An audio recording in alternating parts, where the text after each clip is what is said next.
Live from Cool Boys Central. You're the boss down there. I'm boss up here. Hold your dicks and rub your tits. You'll be ice cold. Here come the Cool Boys. Just a young boy. So cool. So cool. So cool. I see Cool Boys.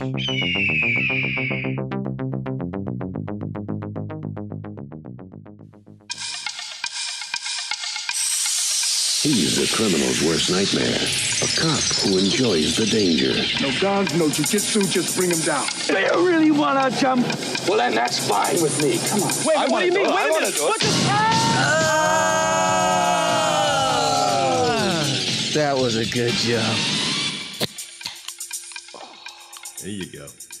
That's a Modelo Chelada. Oh, wow. Pre-mixed.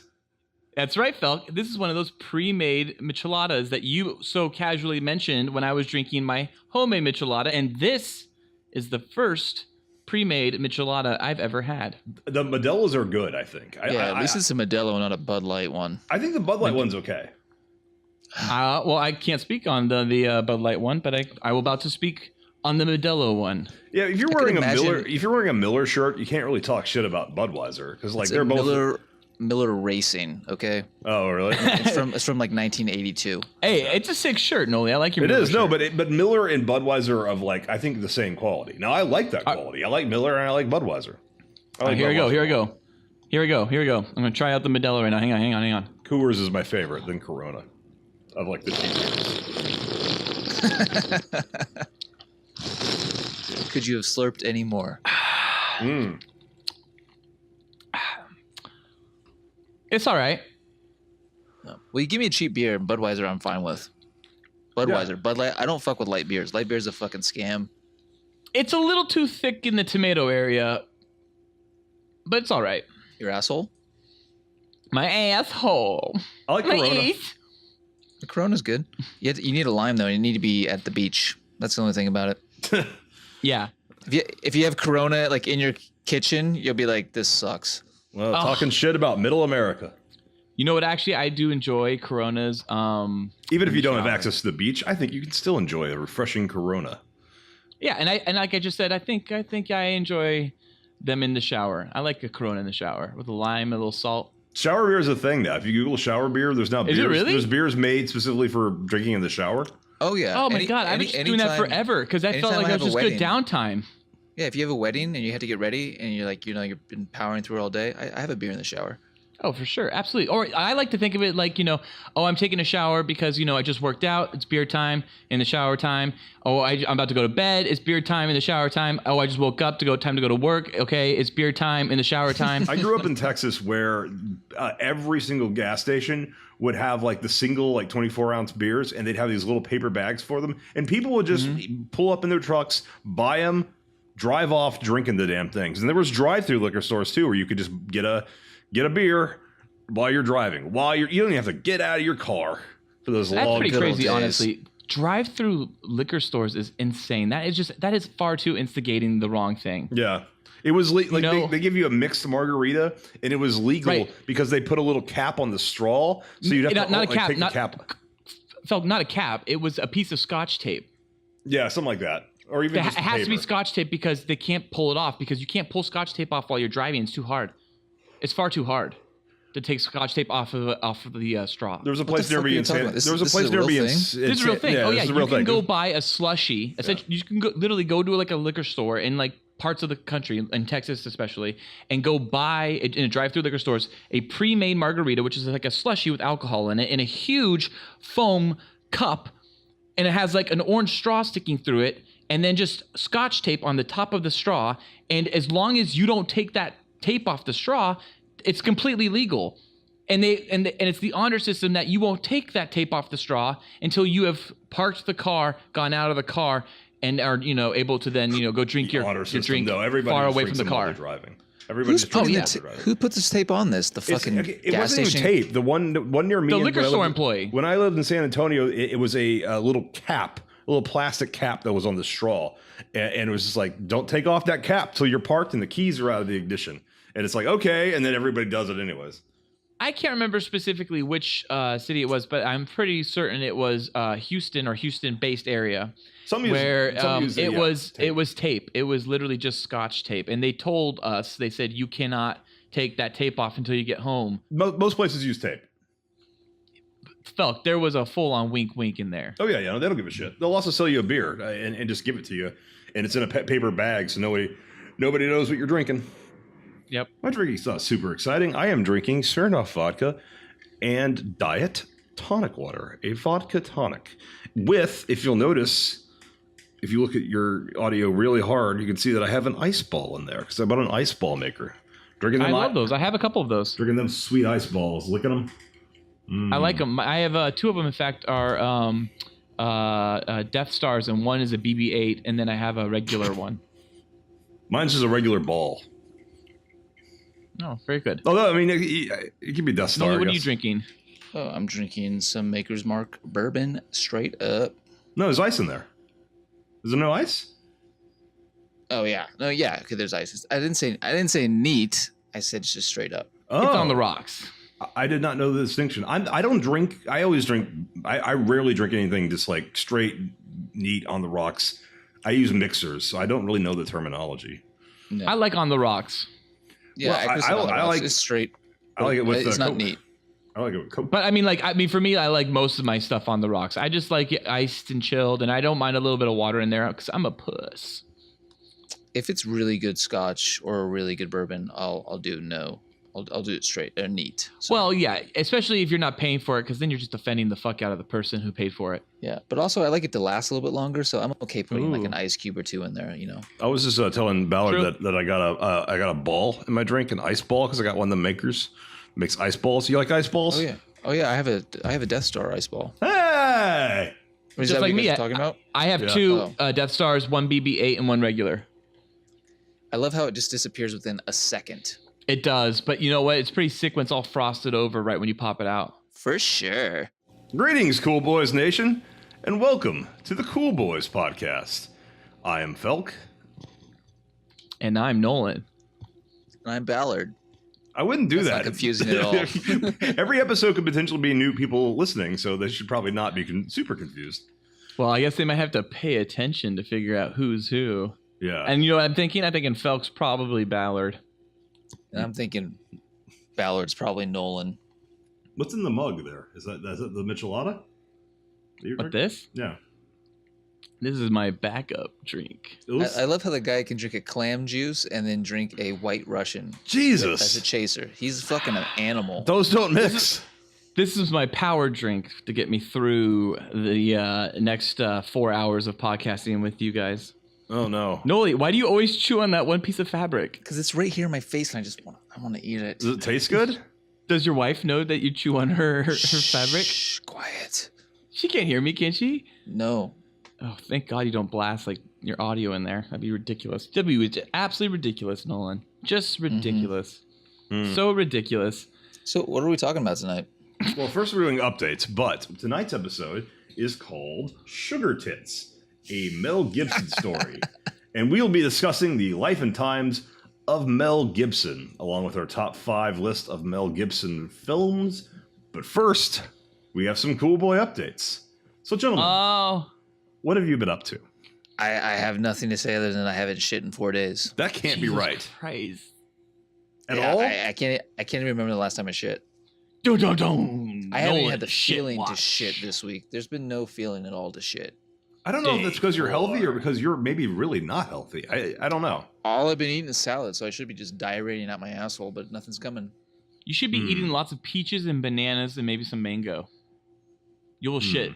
And I drink coffee like you wouldn't believe, so I don't know what's going on. Oh yeah, Coffee should be just flushing it out. I should be pooping every single day, but no, not. Hey, I have don't you know. ever done a You could get coffee really enema? sick from that. I'm worried about if it. I don't poop tomorrow, I'm gonna go do an enema for sure. A coffee enema? You know, that's how the little girl from Poltergeist died. It was just like impacted colon. It can kill you. Coffee enemas? No, impacted colon, not shitting for like 4 days straight. You know what? Ew. It always comes out. Is there One anything way- stressful one way or going on in another, Or life? you It's get coming impacted out. colon, get sepsis, and have a serious medical condition. I hope not. Jesus Christ. Do Well, that that got enema. dark. I'm concerned. I don't think like that's not funny. That's scary. 4 days. I feel like that's. Well, how about scary. this? How about this? Here's- Cool Boy here's a- Nation, if there's a doctor in the house, please write Nolan. Yeah. Let him know what's up. But see, the last time I went, I had insane, sweaty, hot diarrhea 4 times in one day, and I just emptied out my whole body. Okay. Why does that sound hot to me? Because it's coming from Nolan. Yeah. Can you imagine Nolan's ass just dripping in chocolate milk? I sent you that audio file, right? Did you love it? Oh, dude, I love all your audio files. I Yeah. just like, you know what my favorite thing is when I'm at a red light and my windows are down and I have my phone, you know, Bluetoothed into my stereo of my car and I go to your text message, I hit play on the audio, and then it sounds like someone just took a huge shit in my car. Yeah, let's play it for Felk here. Go ahead, play it. Play it for everyone.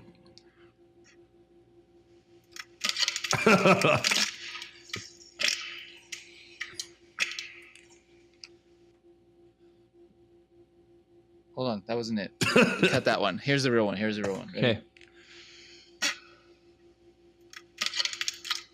God.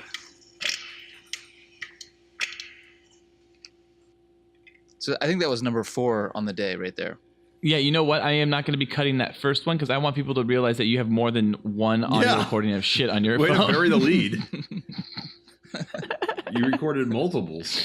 Well, Noli, I hope you shit soon. You know, I hope you're able to get that guy passed through, and I hope it feels amazing. I think it's coming tomorrow.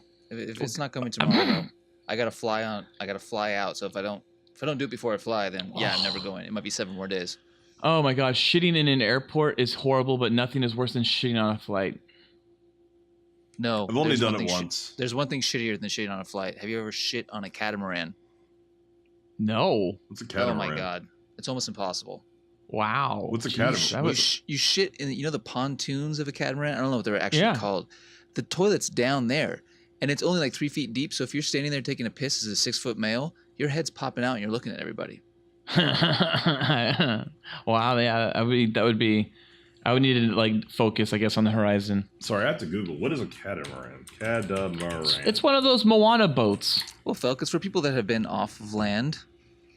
Yeah, who've been on the islands. Come on to the islands. Come on, it's relaxing, boy. Smoke the ganja, drink the beer. So you shit in one of those fins that you see. There's like 2 large fins and then nets across that you all sit on and hang out in and drink your pina coladas. Well, you have to shit down on one of those tubes, and it is not pleasant. If you think an airplane's bad, yeah. Anyway, what are you guys up to? Wrap this up. Yeah. I don't want to talk about shitting on a catamaran that much longer. Yeah. Cool Boy Nation, I don't know if you want to know more about catamarans, but write us in if you want a show topic about shitting in a catamaran, and we might do it. So, Felk, you had some questions, I think? Yeah, I was curious because we landed at Mel Gibson, and I'm grateful that we did because Mel has plenty to talk about. He is a fascinating man. But a little teaser for next week, if things go according to plan, we'll be discussing a car-themed episode. Top 5 cars, car stories, that kind of thing. We didn't want to do that this week, but Nolan, you said, and I did not know this about you, that you hate cars. I did not. You really just don't care about cars at all? Not your thing, motorcycles only, huh? Yeah, let's get your opinion, Noli, first on cars, considering you won't be here for the cars episode. Exactly. I wanted to get since he won't be here for that episode, I at least want to get your perspective on do you not like any cars at all? But I'll go to to be a car clear to the show. audience first, let's let them know that what happened in the text message thread is that Noli actually wrote the text message, I hate cars, and I wrote back on top of that the response in the iPhone iMessage, ha ha ha, because that's pretty funny. That's a pretty funny fucking comment, I thought. I wasn't sure because I thought maybe it was sarcastic because you obviously I love cars. But you know, let's let Noli speak. Noli, why don't you explain what it means? Here's my thing about cars. Is yeah, I like a good car like the next guy. You know, I got my favorite car. You know, but yeah, I like to ride motorcycles. I think they're sexier. I think they're much more fun to drive. My thing about cars is I can pick my favorite car. I can be like, oh, I fucking love the 1983 Ferrari Testarossa because I like to look at it.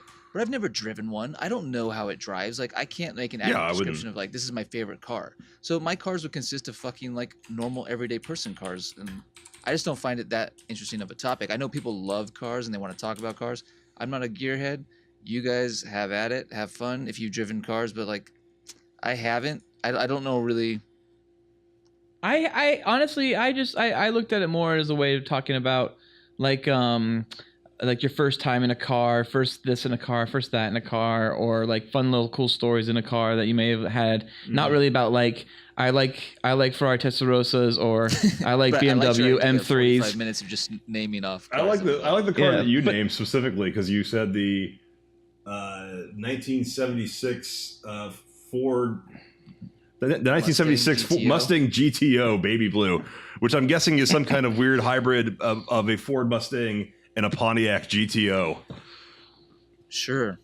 GT is what I meant, I think. Well, there was a 76 GT. That's the second gen. And that's the only generation that didn't have the GT models because it was during the gas crisis. See, Phil will talk about cars all day. I love cars. He's the perfect guy to talk about cars. Yeah, I knew your top 5 is going to be fucking Miatas, which I think is fantastic. No, the Miatas. I don't think it's a top. It's not going to be a top 5 episode.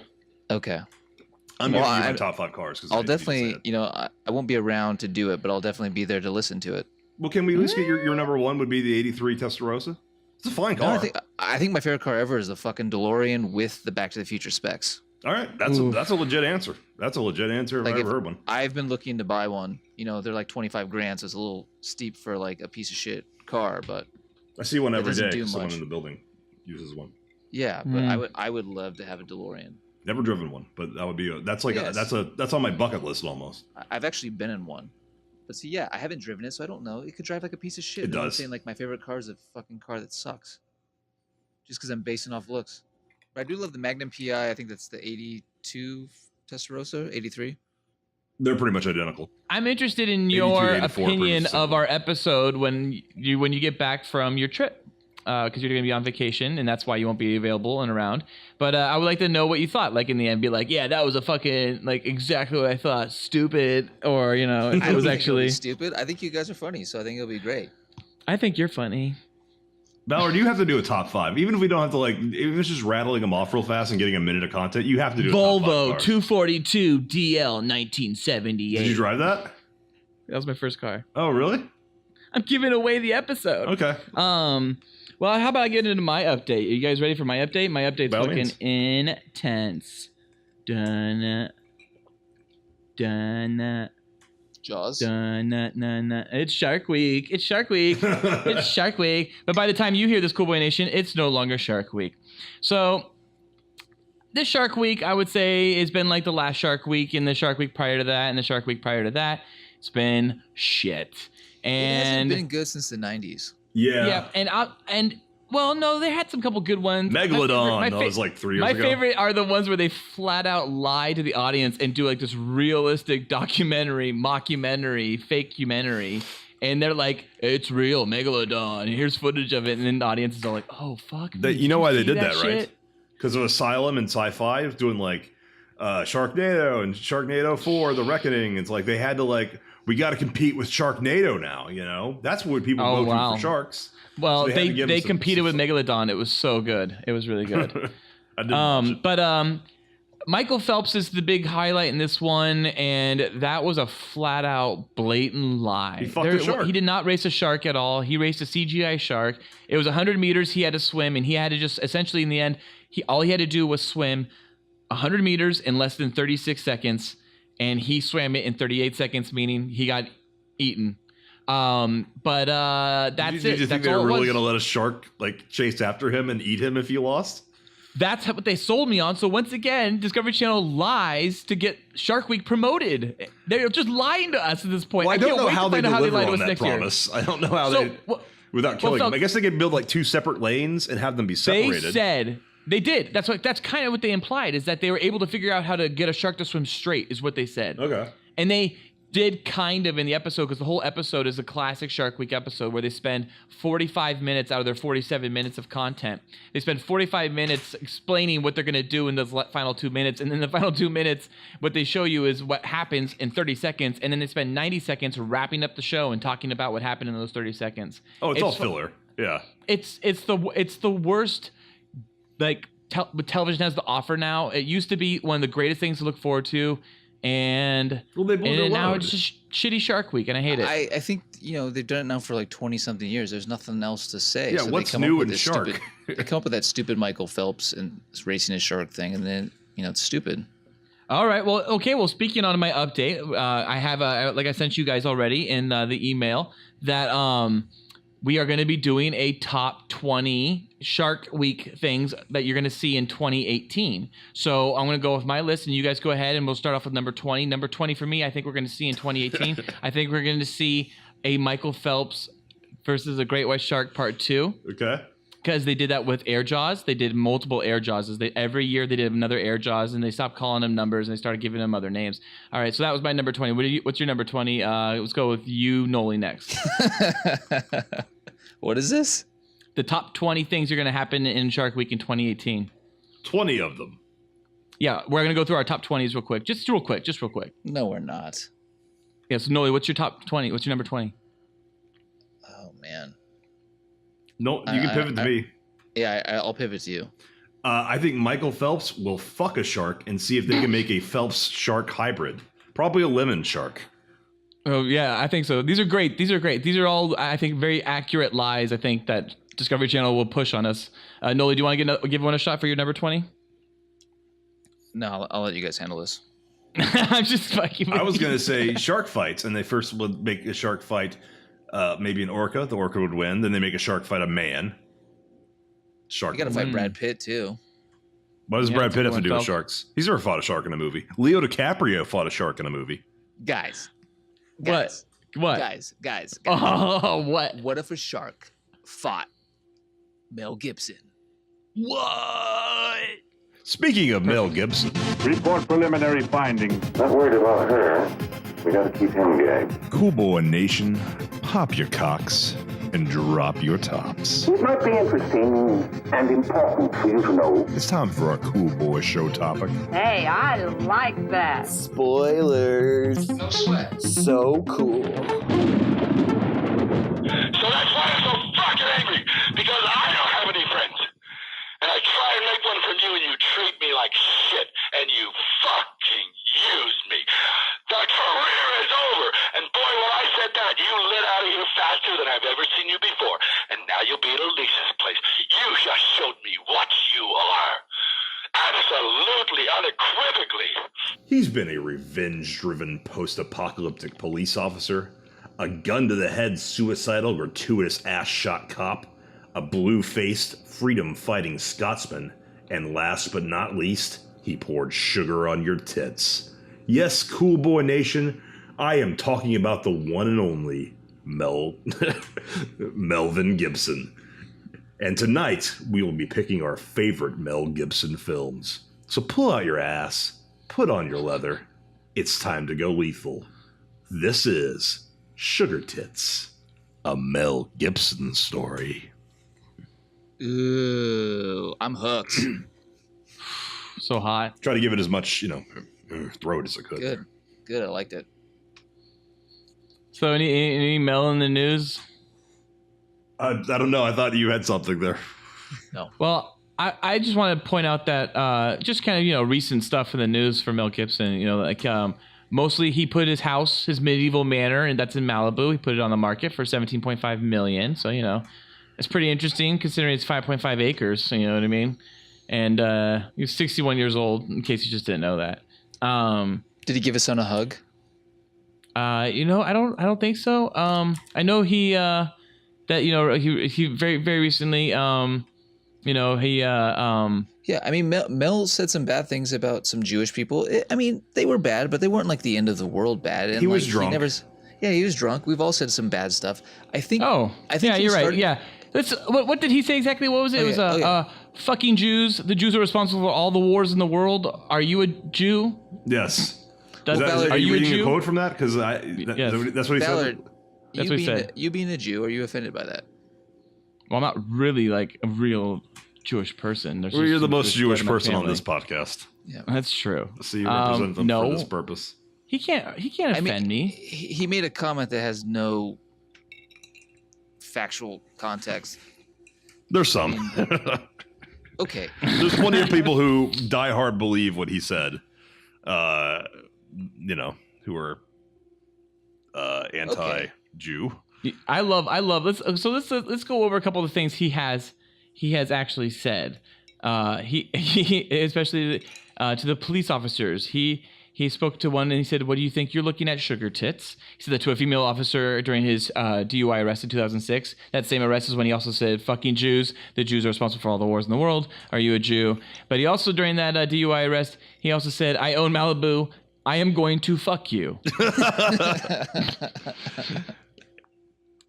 I want to kill him. I want his intestines on a stick. I want to kill his dog. Who did he say that about? He said that about Frank Rich, a reviewer of The Passion of the Christ. Don't give that movie bad reviews. They take it up the ass. He laughs. Then Mel Gibson stands up, bends over, points to his anus, and says, "This is only for taking a shit." And he said that to a Spanish newspaper back in 1991 when referring to gays, what he thinks about gay people. Oh, wow. So even then he thought that? Yep. And this is also what he said a little bit later. With this look, who's going to think I'm gay? I don't lend myself to that type of confusion. Do I look like a homosexual? Do I talk like them? Do I move like them?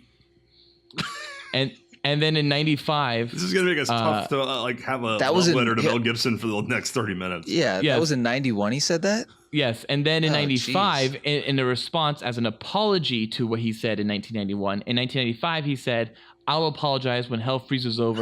They can fuck off." Wow. Well, I love that he has a mindset and he sticks to it. Yeah, you know? He does. His father did Mel. too. Like the Holocaust didn't happen. And then the last, I guess, quote we'll go over tonight of Mel Gibson is, "I am one tough motherfucker. You can't bother me anymore. You ask anybody what their number one fear is, and it's public humiliation.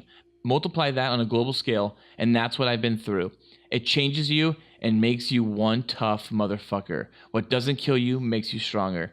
He said that to the Telegraph, explaining why no matter how much we ridicule him and shut him down, he will never, ever stop, and we can't get rid of him. And we shouldn't. Because why? Because I love him as an artist, and I think sometimes you have to separate the artist from the person. Van Gogh was a fucking psycho, but he painted some beautiful fucking shit. Yeah. And Mel Gibson's a crazy guy, but he makes some incredible movies, both as an actor and director.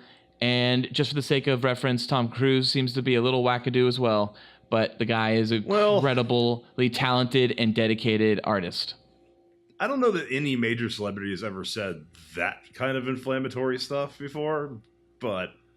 You know what, Felk? I bet you if there was a microphone readily available back in like the 30s and the 40s and the 50s and the 60s, you would have had 10 times the worst shit being said all over all the microphones that people could carry around their pockets. Yeah, you also probably would have actively caught many of them raping women. Well, and also, real fast, because like the shit he said about gay people, like when he had his horrible, meltdown in like 2007, I forget what it was, but like didn't Jodie Foster like not only put him in a movie, but then he was her date when she got like that Lifetime Achievement Award, either at the Globes or the Oscars. But see, she's a lesbian. She's a lesbian. She's the most powerful lesbian. She's not the kind of gay that he doesn't like, though. Maybe that might be a good point, actually. But as a lesbian, she's supposed to stand with like the gays and be like, "No, he said horrible things." And so instead, she stood by him.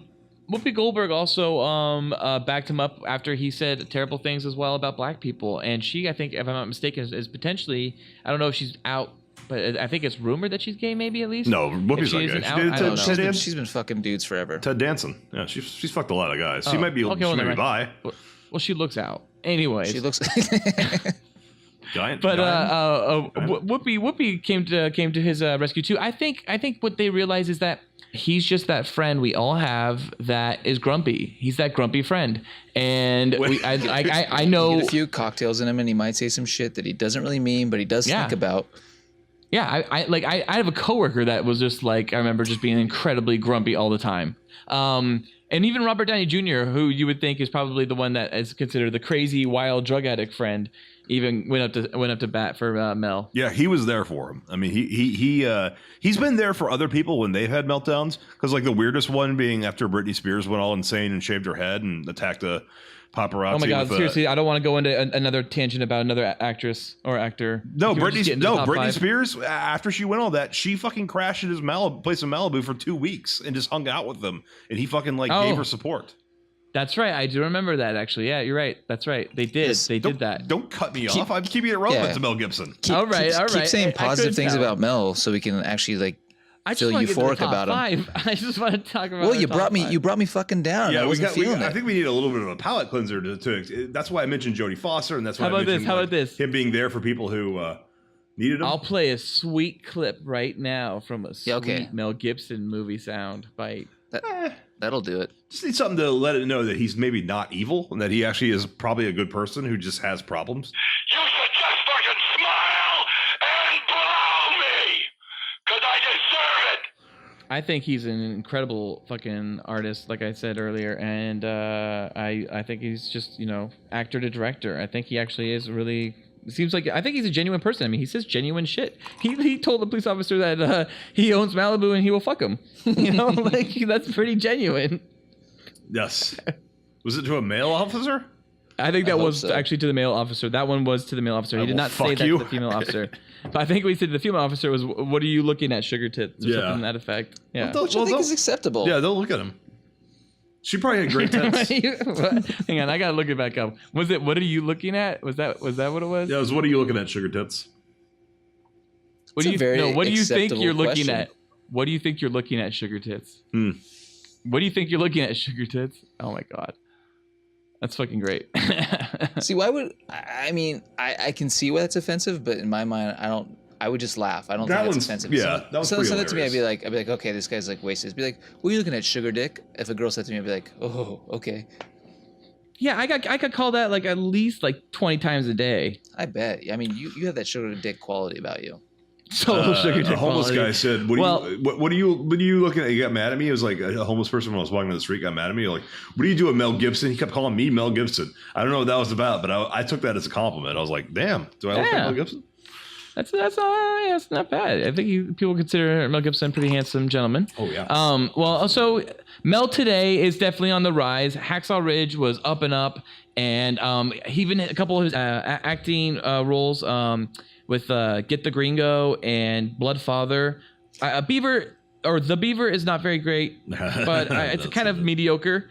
But Get the Gringo is really good, and I think it's one of those secret ones where Mel Gibson directed it. And he had another Mexican director essentially use their name, kind of like the way other directors have in the past allowed other actors to direct movies. Like Stallone got to direct Rambo 2, or was it Rambo 2. First Blood Part 2? He got to direct that, even though George P. Cosmatos put his name on it. He just sat back and relaxed and let Stallone direct the whole film.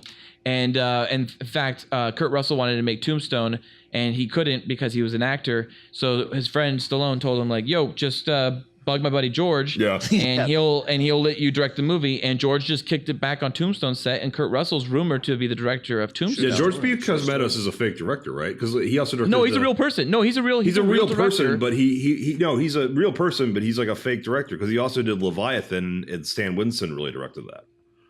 Oh, I did not know that. I think what he is he's a good friend, and he's willing. Yeah. He was willing to utilize his DGA to allow his friends who don't have DGA back in a really unionized system to do stuff. Because if you recall, Empire Strikes Back is an independent film and completely off the PGA and the DGA because of, or just the PGA because of the fact that it did not have an opening credit sequence. Yeah.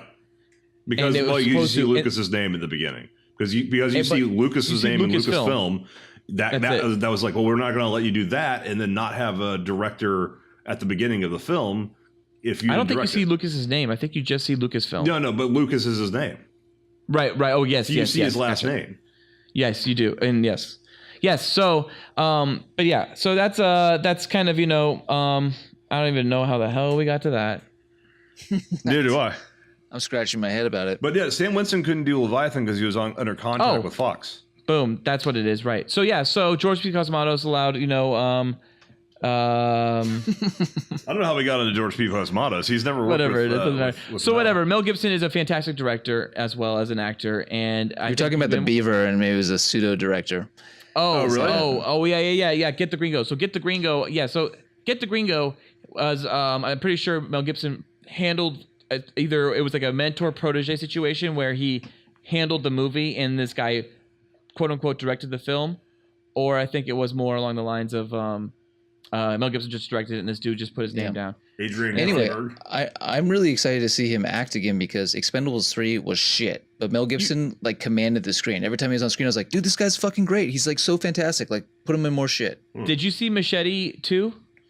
I started it, made it 5 minutes, and said, I don't want to watch this movie. Same. It's kind of the same role Mel Gibson plays just as the villain. He doesn't really kind of advance his villain character. It's just kind of angry Mel. I think he's just playing on what he expects people to think he's acting like. But you really should see Get the Gringo. That's him acting again, and it's fantastic. And you should see Bloodfather. That's also him acting again, and that's fantastic. It's a really good movie. And I would like say one of those Bloodfather. Nicolas Cage films just on Netflix, just like sitting there for me to watch. It probably is. What do you think his For a lot character's of name in people. Bloodfather is? It's Link. What's up? Blink? Snake? Is his this is his character. What's his character's name? In Bloodfather, Mel Gibson plays it's- Link. Link. I would remember never that. trust Mel with the name Link. No. Well, you know what? Here's the thing. I'm sure a lot It's of an people elf's look name on or a like gay man's name. Or and gay elf's I'm name. sure. I'm sure on Netflix people would scroll by and they would see, Bloodfather or Get the Gringo, see Mel Gibson, and totally think it's one of those Nick Cage films or those now Bruce Willis films or those Steven Seagal films or any of those types of films. And they wouldn't be remiss to think that, but I do think they're really good films. I think Get the Gringo is a really good movie. You should see it. You should, especially if you're excited about Mel Gibson now. You should see it. I don't know why you wouldn't see it if you're like Mel Gibson. Why wouldn't you see it? I don't know. Speaking of great films, No, I was gonna get there, but really, why won't you see it if I'm recommending like it's a good I'll movie, see. Noli? I'll watch good. I'll watch. You just said you're excited he's coming back, but then you won't watch a good movie. Who are you that he's talking in to, that me he's right back now? in. No, Noli, I'm talking to I'll another watch player. Get the Gringo. You should. You really should, Noli. It's really good. It's really good. That's a good one. I it's on my have a list limited of amount very of time long to do anything these days, and I get it. Watching an old Mel Gibson film, It's not old. It's a new one. kind of new. 5 years. I mean, That's he's not really pounding them out anymore because people don't want to hire him. But that's like his third film. Honestly. give me a What do hardcore you- action film next year, like a John Wick with Mel Gibson. I'm there. That's Get the Gringo. That is okay. what it is. Okay, then I'm there. I'll watch it. You don't have to watch Bloodfather unless you love Get the Gringo, but watch Get the Gringo. It's great. It really is. It's good. I think it. In fact, you should see Get the Gringo too if you want. But you should move off of this. But I think Everyone watch Get the Gringo. So then, but I'm sure as a Netflix, they as they go past Get the Gringo and fucking Bloodfather and The Beaver, which they should pass. They're gonna see shit like Lethal Weapon. They're gonna see shit, like Maverick. They're gonna see all these other good ones, and they are gonna click on those ones, and then we're gonna hit play because everybody, it is time for our Cool Boy Top 5 Mel Gibson films, acting only. Who's going first? Who's going Who goes first? first normally? You do. Do I really always go first? Yes. And I always go last so I can go final. I can get the final word. All right. Well, here we go. I guess so. My top 5. I like, Felk, that you get the final word. I like that. You put a nice little. I always find that you have a nice insight and you put a nice little stamp on it in a way. Yeah, no. I appreciate that. A little end tag. Ballard, you're going first. What is your number 5? Well, my number 5 is an acting role, but also a directorial debut. Really? And that is the film The Man Without a Face, because this movie for me proved that Mel Gibson right away could not only handle acting, which I don't know if he needed to prove that in the last 30 plus years or 20 plus years of acting he'd already done here. He had knocked it out of the park, but he pulled off directing. He directed and still delivered a great performance, a powerful performance. It is a very intense movie. It is a very socially dark film to mention and talk about, considering the content and what it is about. It's not really about child molestation, but it is about the misunderstanding and the mistakes of assumption and then essentially the mob mentality that can happen, especially in I think whatever year it takes place. I forget what year it takes place. I know it takes place like in the 50s or the 60s, doesn't it? I've actually never seen it. I've only seen the trailer. It's great. Well, it's been a long time. And Mel Gibson has makeup on half of his face where it looks like he's burned because his I've character seen was that. burned, and he pulls off this character who's hiding behind himself while hiding himself. And that's part of where speculation runs rampant because he's hiding himself. The town doesn't know what to expect from him in general. So when a small rumor gets out that this kid is hanging out, played by Nick Stahl with Mel Gibson, I forget how the rumor starts. But I just remember this is like a movie that like as a kid I watched and I'm going, wow, this is crazy. This is really good. Like this is really good. I'm really like moved by this story. Like this is intense. And I really have always kind of, I guess, connected with the idea of not judging a book by its cover. I am very surprised that's in your top 5. That sounds like a very dark and disturbing movie that, you know. I like dark and disturbing. And child molestation flicks. It isn't about that. It's about he never does that in the movie. It's about being falsely accused of something you didn't do. So that was my number 5. Noli, what's your number 5? Nolan, what's your number 5? My top 5 Mel Gibson film. Let's see if anyone else has it. Does anyone have Lethal Weapon 5? No. Was that no? What? That's not even a movie. Lethal Weapon 5 doesn't exist. It's not a movie. See if there was 5, that would be my top 5. But there isn't. So it's Lethal Weapon 2. Okay, I have it higher. Well, I guess for me. Did you actually think there was a 5th Lethal Weapon? But guys, I just want to be clear for me. I have it higher, but mine is the whole quadrilogy I'm counting as one item. Oh, cheating, okay. I think, See, but okay. I didn't do that, and I didn't think you guys would have 2. So I'm actually very surprised. It was the last minute audible. I actually. Okay, for me, I couldn't pick between 2 or 3, and then I would start to think about 1, and then I was like, oh yeah, and I do like 4. So then I had to loop them all together. Well, I actually probably had one at my number 5 that you guys will probably have too. Was a Payback, but I switched in Lethal Weapon 2 because I was thinking I really like Payback, but I can't think of anything off the top of my head why I really liked it other than it was Mel Gibson. So I've never seen Payback. Oh wow, I haven't seen it in a long time. So which Payback have you seen? Have you seen the one that was released in theaters or the one that was released afterwards called Straight Up Edition? See, that's the problem. I only saw the one that was released in theaters. I've never. So that is the Mel Gibson version. Yeah, I've never seen the other version. It's a better version. So the version that's released called the Straight Up Edition, or the Straight Up Cut, whatever it's called. That's the director's cut. Yeah, I've actually been trying to buy it for like a long time, but like everything on Amazon's like the Straight Up Edition. Wait. I'm like, I don't want that one. Is your number 5 Payback? No, my number 5 is Lethal Weapon 2. Oh, but we have it higher up. We have it higher up. Payback is an honorable mention. Okay. Yeah, we're just talking about it because he doesn't have a number 5 to talk about right now. So, all right, so Falk, go to your number 5. My number 5, which is an audible brought in to replace Apocalypto when this list was made acting only. Falk, we shall talk about Apocalypto later. We shall talk about Apocalypto under Directorial Efforts, which is a separate category now, which is just fine because I do want to talk about it. My number 5 is a movie that he kind of may have directed called The Patriot. Directed officially, by Roland Emmerich, but I have, since it's so much better than anything else Roland Emmerich's done, I kind of have a suspicion that Mel had some influence. And you have to say that audibly. I actually have it higher than number 5. That's awesome. Wow, that's great. Well, Falk, want to give us one quick little tidbit about The Patriot? Mel Gibson stabbing a British horse with the American flag, or at least the colonial flag, is the most beautiful image I saw in the year of 2000, which was a great year. It was a great year. Perfect year. So cool. Well, my number 4, Mel Gibson film of all time, is Bird on a Wire. I love Ballard List because he comes out of nowhere with these fucking like balls out of left field. A view to a kill. Like, really? Wait, are you guys telling me that you don't have Bird on a Wire higher up? No, I'm glad that you have these movies on your list because no one else will talk about them. So I'm glad you're talking about them. No, I do not have Bird on a Wire higher up. Bird on the Wire on the fucking top. Are you kidding me? But I love it. Let's hear it. I love Bird on a Wire. It is a great movie. It is one of my quintessential Mel Gibson films because growing up, I had only 2 Mel Gibson films.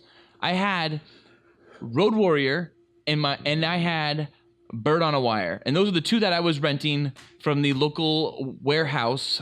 And Bird on a Wire brought it for me every time. That ending is classic Mel, where he's all I don't remember anything about He's dying. The best Mel Gibson film, you could judge a good Mel Gibson film by how much he's dying in the last scene. And Bird on a Wire, he's practically dead. The whole sequence as he's climbing around and getting shot and stabbed, if I recall. But here... Is it like a family-friendly film, though? It's a little family I think friendly. it's It's R. PG-13. Oh, okay. It's an action comedy. This is the little tagline or whatever, the log line for the film. Okay. An old flame discovers her ex-boyfriend from the past is relocated FBI informant out to stop the bad guys. An FBI informant is out to stop the bad guys. Yeah, her ex-boyfriend from the past is a relocated FBI informant, and that ex-boyfriend from the past, who's now a relocated FBI informant, is Mel Gibson, and that old flame is Goldie Hawn. Yeah, I think I'm gonna have to rent this movie again because as a kid, I loved the cover. It was a great cover. Oh, I don't think it's that good. it- Ballard, when's the last time you actually watched Bird on a Wire? Oh, yesterday. Easy answer. But really? No, it's like probably like 1992? Like, yeah, My only experience with Bird on a Wire was probably watching it in the early '90s on like Sunday afternoon on like your basic TV channel. So I saw it edited. But I do remember the scene you're talking about where he's like almost dying. Bill Duke is in this. Mac. Oh yeah. I Predator. have a strong feeling that you're not gonna. Every one of your on your list is going to be something neither me or Nolan has. That's fine. It's variety. No, that's just shows that Ballard has a different. Well, he also lumped Lethal Weapons all into one. Yeah. I could have done a top 5 of just Lethal Weapon I don't films. think that's well. You can do a top 4 at least. I don't think that's. I guess we can move on from Bird on a Wire, but Bird on a Wire is great. It's got some nice cheesy like 1990 action, which is really still 80s as far as I was concerned, and it's got some classic Mel stuff, some classic Goldie stuff, some I think Mel Gibson shows his ass at one point in the movie, if I'm not mistaken, because he was trying to do that in all the movies, I guess, at that time. Had to. But yeah, it's a good movie. It's a fun movie, and it had an impressionable moment for me. As a I child. can't really add to that because I don't really. I think I've seen it in like the early '90s as a kid, but I do not remember anything about Bird on a Wire. So can't really I should contribute. rewatch it. I probably should rewatch it, and then I will get back to you guys. Fantastic. Well, my number 4 was Felk's number 5, The Patriot. Oh, nice. What? Ballard not on your list? Nope. That's crazy to me because The Patriot is one of the last great Mel Gibson films we got. And not only do I like it because he's a fucking absolute badass in it, the movie is actually good too. Like, they killed the son, they kill another fucking son, and then at the end you think, oh fuck, they might even kill Mel Gibson here and do a Braveheart on us. And I was not ready for that. Yeah. Jason Isaacs is a great villain. Great. It's a really good movie. I think It it's is. near It's a perfect. fantastic movie. And I the only explanation is that Mel had a lot of input into the directing because it just seems so superior to anything else Roland Emmerich's ever touched. Yeah, and it's R. I mean, I don't recall many Roland Emmerich films where the lead ends up taking a hatchet to the British Army or any army and then just like doing the craziest hack job that on seems them ever. so fucking Yeah. cool. Mel It's must have violent. he directed that scene for sure. Where he's telling his Mel where he's telling his sons how Mel to Gibson shoot was them. the second unit, I think, honestly. I think he was the second unit. Why wouldn't you? Why after Braveheart? Like if you had to go shoot something else that day, like let Mel direct. he Yeah, wants I mean, to. Andy Serkis was second unit, I think, on one of the Hobbit films, if not like 2 out of the 3 of the Hobbit films. And those are great films. Great films. Yeah. And I think Everyone should watch actors The have been called Hobbits. upon. Yeah, the Hobbit films are fantastic movies, and but actors have been called upon multiple times to be the second unit director, especially confident actors who are also great directors. Kevin Costner. Yeah, Costner, well, I think Costner demands it. I think this is more of a case of like Roland knew that he had someone better than him, and why not take his advice? The Do you scene think where Henry he's Cavill directs his second units? Of course he does. no, the scene where he's telling his kids to how to shoot people, how to shoot the British soldiers, is like that is the most Mel Gibson scene ever. He's protecting his kids with violence. Like, Yeah, it is That's true. a running theme with Mel Gibson films is that you that he don't fuck with his family because he knows how to. That's what Bloodfather's all about. Absolutely, that's what Bloodfather's That's all what about. like half his movies are about, actually. Like almost Yeah. all of his movies are him getting violent to protect a family member. We Were Soldiers. If you look at the fact that the soldiers are all brothers and they're like his sons, then that whole movie is about him protecting his sons, quote Yeah. unquote. But yeah, The Patriot was one honorable mention of mine. It would probably be number 6 or 7 on my list. It's a great movie. I loved it. It's one of those films that I was hooked on immediately. I was on the edge of my seat. It has those like 2000. It has those classic, very early 2000 like CGI effects where it looks more like kind of like a painting. It doesn't look right, but it looks like marching in. It's okay though. I think. Anyway, I love it. It's like a Mel Gibson. It's like a Braveheart too. It's and one of the things I love about what they did is they did the cannonballs. They did those justice, and I hadn't seen Cannonball done justice since Glory. And Patriot does a great job of showing how these are just essentially huge iron balls just rolling really fast, just taking off limbs. They're not splattering people. They're not causing massive explosions. They're just taking off limbs and knocking people over, and taking off more limbs and knocking people over. It's a great job. And that's what a cannonball did, and they were incredibly destructive but not very deadly. Yeah, and don't forget deadly. Actually, I guess deadly afterwards when the gangrene in your wound like turned bad and all that shit. Yeah, and also don't forget that Mel is the reason they cast Heath Ledger. Heath Ledger was an unknown, and he specifically was like, "This kid's the next me." And he could have been. Heath was great. As long as he was here, he was great. Mm-hmm. I don't recall ever seeing a film. I haven't seen that many Heath Ledger films, to be honest, but I haven't seen a Heath Ledger film. I haven't liked Heath Ledger in it, and I thought, when you see him first in The Patriot, he looks like that classic, like, oh, is he just a pretty boy actor that got this role? And then you start to realize while watching Patriot, you're like, oh, he's actually kind of captivating, even in The Patriot, in his little role. Yeah, I think The Patriot. And he had to be captivating because when he dies, it's important for you to like actually not see that coming. I love when you're dying. You can just the priest throws up like the last. That's so badass. Oh yeah, take it. Mel's like, I got it. And that's so Braveheart. It is nothing like anything Roland Emmerich's done. It is exactly like many scenes in Braveheart. Braveheart scene for sure. I think he directed that film. The finale, though, I thought Mel Gibson. The movie was so good. I thought they might actually kill Mel there at the end. I was like, okay, they're gonna do it, and I'm gonna hate this movie. Yeah, I thought they were gonna have him die taking out Jason Isaacs. Yeah. But he survives, and also the John Williams score. I mean, it's one of like John Williams' last great scores. Is it? That Force Awakens is a pretty good score, dude. Force Awakens is a pretty good score because it's just more Star Wars music. Patriot's a great film. Watch it. Phil, what's your number 4? My number 4 is a film about poker, sort of, called Maverick. Nice. I wanted someone to include this. I think Maverick is so fun. The most fun scene is probably where he's doing the back and forth with Graham Greene. Oh, you had it higher? You don't have it higher? No. Do you have it higher?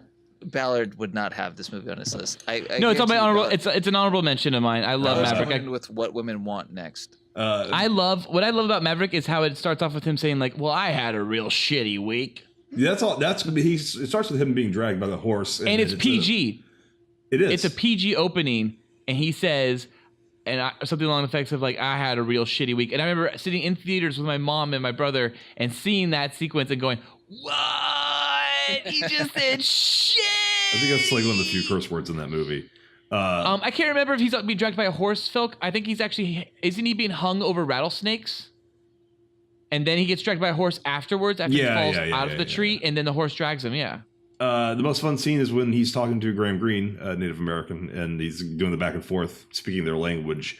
And it's just funny because like it sets him up perfectly as almost a Han Solo-esque character who he's not the typical, Mel Gibson, like loner of few words. This is a talkative, fun, kind of charismatic grifter. And we don't really see too much of. He's Mel Gibson. He's the real Mel Gibson to a certain degree, yeah. And he is. He is a charming scoundrel poker player, and love everything about the movie. It even does it right at the end of the poker tournament because so many movies about poker kind of fuck up, and they seem to miss the whole point that being good at poker is not about having the best hand. It's about making the best decisions with the hand you have. And at the end of the movie, he wins with this most ridiculous, like a royal straight flush. Like that doesn't mean you're a good poker player winning with a royal straight flush. It just means you were lucky and had a good hand that one hand. But it's a plot point. Meanwhile, how does he win? It's a plot point. It's a plot point because it's like set up the idea that he has almost this somewhat magical ability where he could draw a card and it be the exact card he needs. And so it works on a dramatic level, so thus it works. My big problem with Casino Royale is that for no reason, it's the same thing where he gets like a straight flush at the end. Bond does, and it's like that's not being a good poker player getting the best hand. It's about you could win with A7 offsuit if you play it right. Whereas Maverick makes it a plot point, and it's one of the best scenes of any poker. Like the third act is just playing poker, and it's actually exciting, and I think it's interesting to see. They did it right. They did it right. What is your Ballard? What is your number 3? So my number 3 is, now we're here, Noli. Finally, it's the Lethal Weapon quadrilogy. Is my number 3. 4 movies are your number 3. Yeah, I've got a Lethal Weapon higher than number 3, so I think we're gonna have to keep pushing the Lethal Weapon on. That's right, folks. You just wait there. Lethal Weapon's coming sooner than later. So much Lethal Weapon. Well, why don't you just go ahead then, Noli, and go into your number 3? My number 3 is definitely on your guys' list, except for maybe Ballard's. It probably is higher, but I have number 3 as Braveheart. Higher. Yep, that's what I thought. I have to say higher as well. Yeah, I'm assuming it's your guys' number 1 because it's a great film, but we can talk about it later. Well, say one thing you like about it. There's not much to say. It's Braveheart, so it's not much to say. It's just your number 3. Braveheart's one of the best films ever made. So we'll talk about it later. Yep. It really is possibly one of the best films ever fucking made. I actually just watched it within the last week. It's on Amazon Prime right now. Everyone should check it out if you haven't seen it. But you've all seen it. It's great.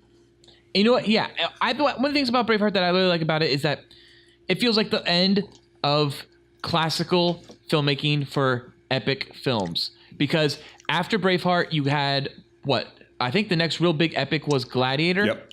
And Gladiator was shaky cam, intense. You're in the battle, but you're not following the battle, and it's not clear how the army's moving left to right and all that stuff. In Gladiator. And in the opening sequence, yeah, but it's not like it's right in the beginning, and then that's the biggest battle there is, and it gets smaller. That is, but that battle's very confusing. And then it had other movies that came out, of course, like Alexander, Troy, other things that also had the battle weird. But Braveheart had the battle done right, and that's one of the things Mel Gibson actually said about making Braveheart is that they had no injuries caused during any of the stunt work on any of those battles because they had it concepted art perfectly, and they had it all prepped and planned out, and that shows all that meticulousness.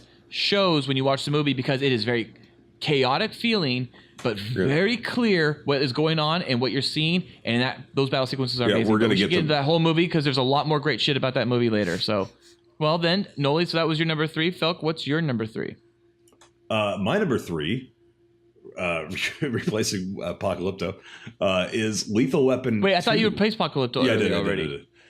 That's where now I you're replacing it again. You had it so many times on your list because I had to shift everything down when I took it out. Oh, gotcha. So this would have been number 4. Lethal Weapon 2. Which was my number 5, but since we should just talk about Lethal Weapon. No, this is not the highest it's going to be. Oh my god. Okay, so we'll talk about Lethal Weapon 2 right now. 2, yeah, specifically 2. Because I feel like they're 2. Yeah. I can't believe you don't have 1 on this list. 2 is fantastic though. 2's right there with 1. I agree. I think 2's the best. 2's the best. You guys both think 2's the best. I love the way 2 starts Yeah. just right in the middle of a chase where like Riggs is punching like the roof. He's just like, yeah, let's fucking get him. And it has by far the most powerful ending line out of all of them. Just been revoked. Yeah, and who says it? Danny Glover. That's right. And this is also another movie where Mel Gibson is beaten to shit, and he's practically dead by the end of the movie. Emotionally beaten to shit too. That's the knives in his legs. Because it's like the first one he's just depressed when you first meet him, and this one he's like getting his life back together, kind of, and then shit happens and he loses the girl. Yeah, and but Felk not only getting his life back together and shit happens, he finds a super fucking hot bod. She is so hot. Super hot bod. So hot. And she's just bod too. I mean, does she have a line in the movie? I barely remember her talking. Like I just remember her line. She goes, "Is that a baseball expression?" She's more than that. No, there's whole scenes. I know there's whole scenes, but she's still a bod. She has the whole fucking comparing scores scene. Yeah, there's no reason. Yeah. It's classic '90s, early '90s film. Though there's no reason for these two people to hook up other than the fact that they wanted some sex in the movie. Like they needed that sex scene. They exchanged like one scene of dialogue in a grocery store, And the next scene, they're fucking banging. Totally Patsy banging. Kisnet. Yeah, she's hot. She's buttery. She's Uh, delicious. I will say my favorite scene is they're having sex while helicopters are moving in on the coast of Malibu in his camper show, which I don't think anyone in Malibu could. You can't have a camper like on the beach like that in Los Angeles. But I love when he sends her down below and then busts out the top with a machine gun and just unloads on a helicopter. Like, who does that? Mel Gibson does. Yeah, Martin Riggs does. Yeah. Noli, you should I love seriously that pull shot. up Patsy. Pull up Patsy Kensit, man. Just look at her like today. I don't She I just don't have to. I know I have a great visual memory of her tits in my head. She looks No, but pretty like good today. Today, she looks great. She looks pretty good today. Look at her, She dude. looks great. Anyway, another great part about Lethal Weapon 2 is the trailer ended with the scene on the toilet is amazing. But the trailer ended with Oh, yeah. Landing on the hood of the shield of the car and them going, "This summer, they ain't taking no crap." Is that the tagline? Yeah, oh yeah, that's a tagline. I just think it's the best Lethal Weapon. The fucking shot when they're like the tracking cam like down the hotel when they fall out of it and they go into the pool, that's amazing. It is. It's Oh, like yeah. the tightest action sequences. The whole toilet bomb thing is just really tense, but also like a perfect mixture of like tension and comedy. amazing. South African villain is, I think, the best villain of the series, and it's super satisfying when he gets killed. Yeah, I think it's awesome. I think it's a perfect sequel. And Pesci was Yeah, good. it is. It's great. Because in 3 he gets too annoying in 3. Oh yeah, Pesci's great in number 2. Yeah. I just sent you guys a modern topless photo of Patsy Kensit. Okay. It's modern topless. Of Patsy Kensit. Oh yeah, I would still be all over that. Wait for it to refresh. You know, she was married to the lead singer of Oasis for a while. Text message, Felk. Yeah, my phone's charging. It's all the way over there. Yep. Oh, okay. That's great. She's still looking good. She's like 49. Is that what you're saying? She was born in 68. No problem Good fucking enough. that 49-year-old. That'd be an awesome day. Yeah. Oh, jeez. She's gorgeous. Anyways, so yeah. So I mean, for me, I think 2's the best. I think for me 2 is absolutely the best. But I like One Shot in 3 more than I like probably anything in 2, and that's the shot in which Riggs comes. Hold on. Out. Let me stop you. Is it when he comes out of the subway double gunning it? No, that's incredible. I like the way you just Oh, reenacted it, though. no, that is Who shoots incredible. like that? He's like fucking like going like this. Dude, that's an actor who is absolutely nervous of the guns he's firing, and I don't think so. I think he just looks loves them. looks weird. He looks so weird doing it. I don't know. I maybe. feel like there's a But, little bit no, of Riggs in it- John Sex. Am I wrong? There's it's a whole bunch of. For me, I think though the best shot of 3 that makes it the best movie Okay, stop it. alone. I know what you're talking about now. Wait, 3? what is it? It's Yeah. the falling shot, right? Where It's he's the what? falling and he looks up at the camera. He's like, "Oh shit!" It's that whole sequence, really. Okay, But it starts with that him coming out in the motorcycle with the broken windshield through the smoke, and he's and Yeah, he's all dude. like, he realizes he's about to go over the edge. That's actually one of my that favorite shot for shots of me. all time. That's the shot, but that is followed by an incredible sequence of shots that are absolutely fantastic. Okay. Oh yeah, that's a great scene, dude. I love it. Yeah. All right. Well, I guess we're up to number 2 for Oh, Malik. and also 3. Sorry, also 3 has the classic. The rookie goes, "It's my first day, and it's my birthday," or whatever the fuck it is. You know, They're It's going like- to the final battle, and the rookie's like, "Hey, it's my birthday." They're like, "Okay, come along." I just feel like 3 was the push to comedy. And wasn't it his first week? Also, like in the job, they show his first day. In Okay, he's a rookie. You know, three is when the movie goes to comedy. Riggs is no longer like a suicidal maniac. Yeah. And then by 4 he's a family man. So Yeah. 4 is terrible. I don't think so. I think 4 is great. I love 4. the I think opening. it's- They're fighting a fucking comic book villain. They're fighting Firefly from Batman, basically. Like, It's fine. The reason that 3 is a comedy is because Joe Pesci sold himself so well in 2, and he's the standout character. and isn't standout Chris role Rock in 2. 4? Is like Yeah. Yes. additional comic relief.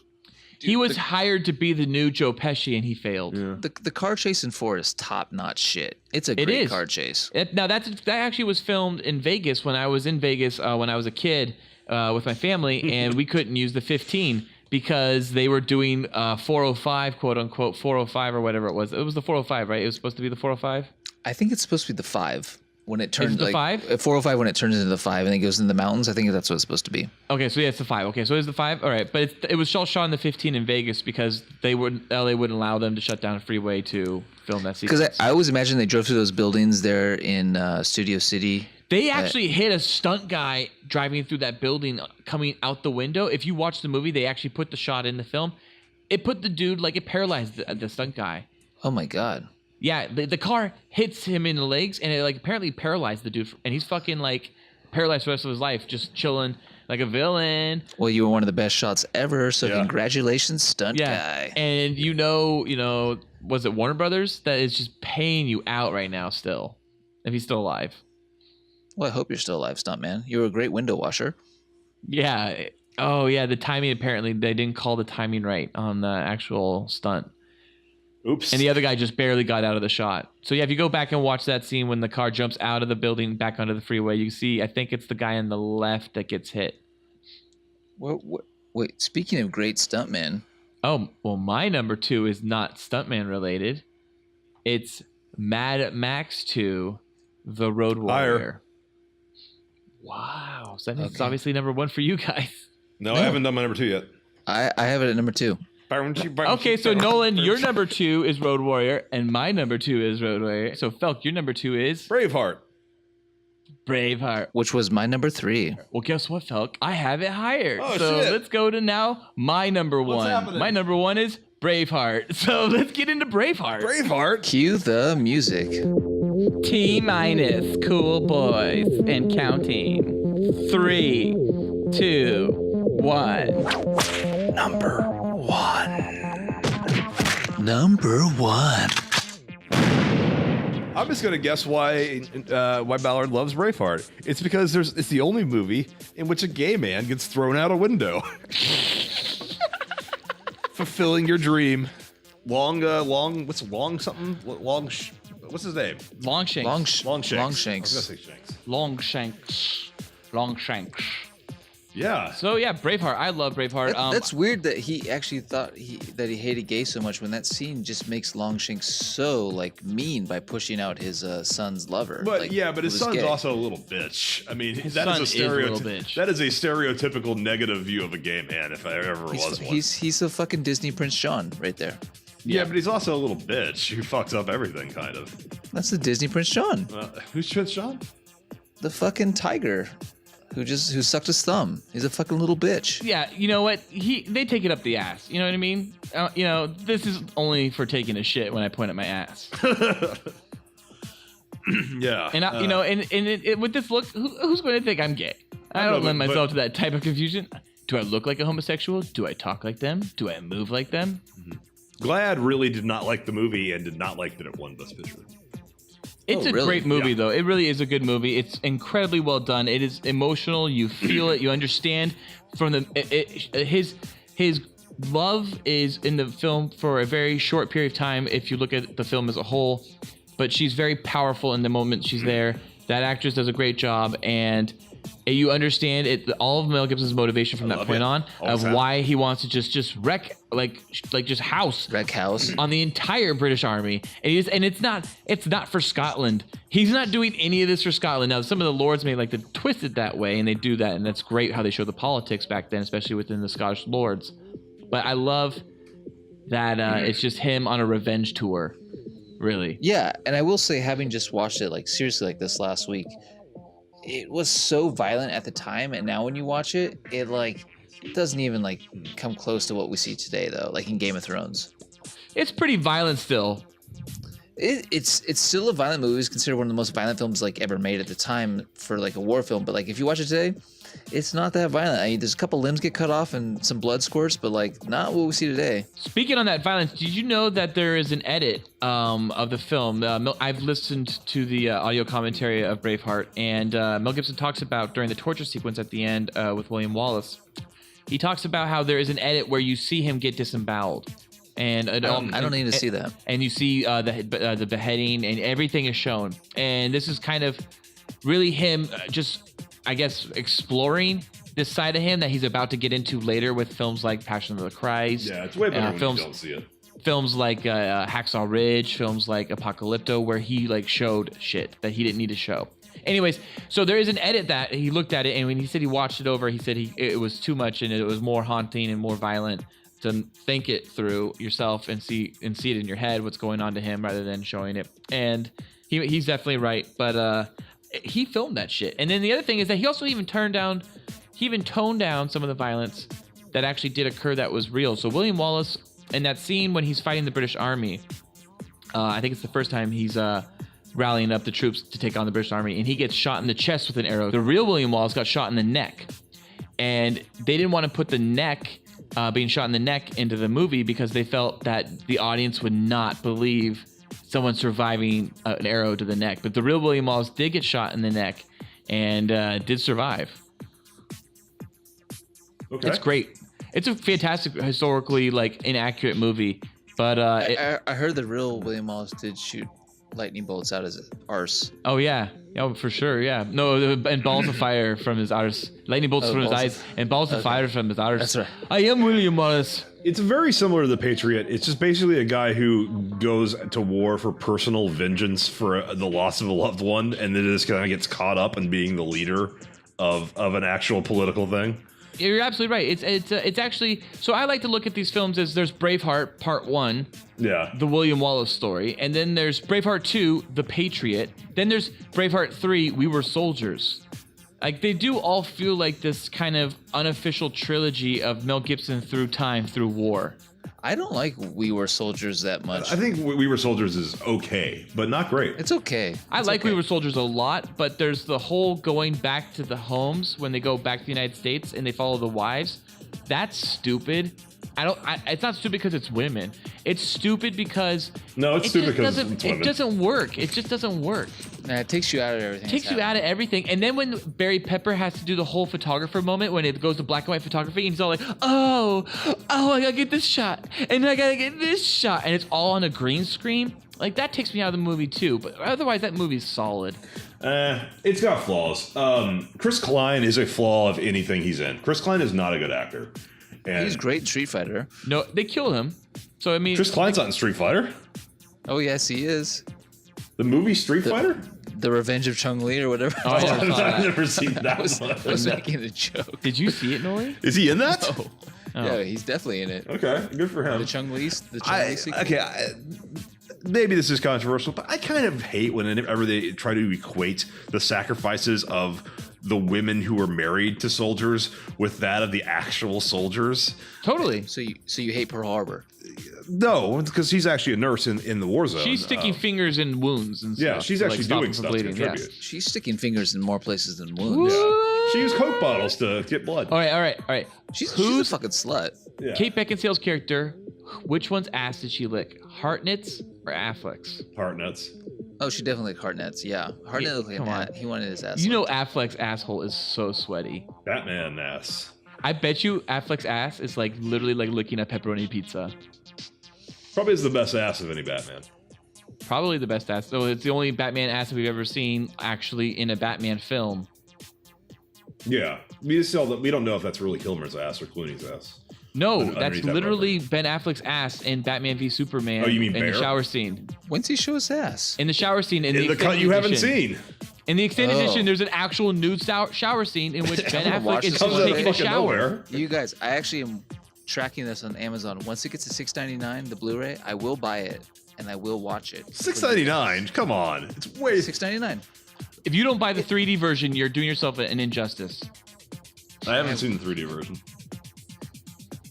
Look, that movie's not worth any more. It's free on HBO right now. I could watch it any day of the week, but I'm waiting to watch your theatrical or your super The ultimate cut. cut's on HBO? The ultimate cut. No, it's Extended not. edition.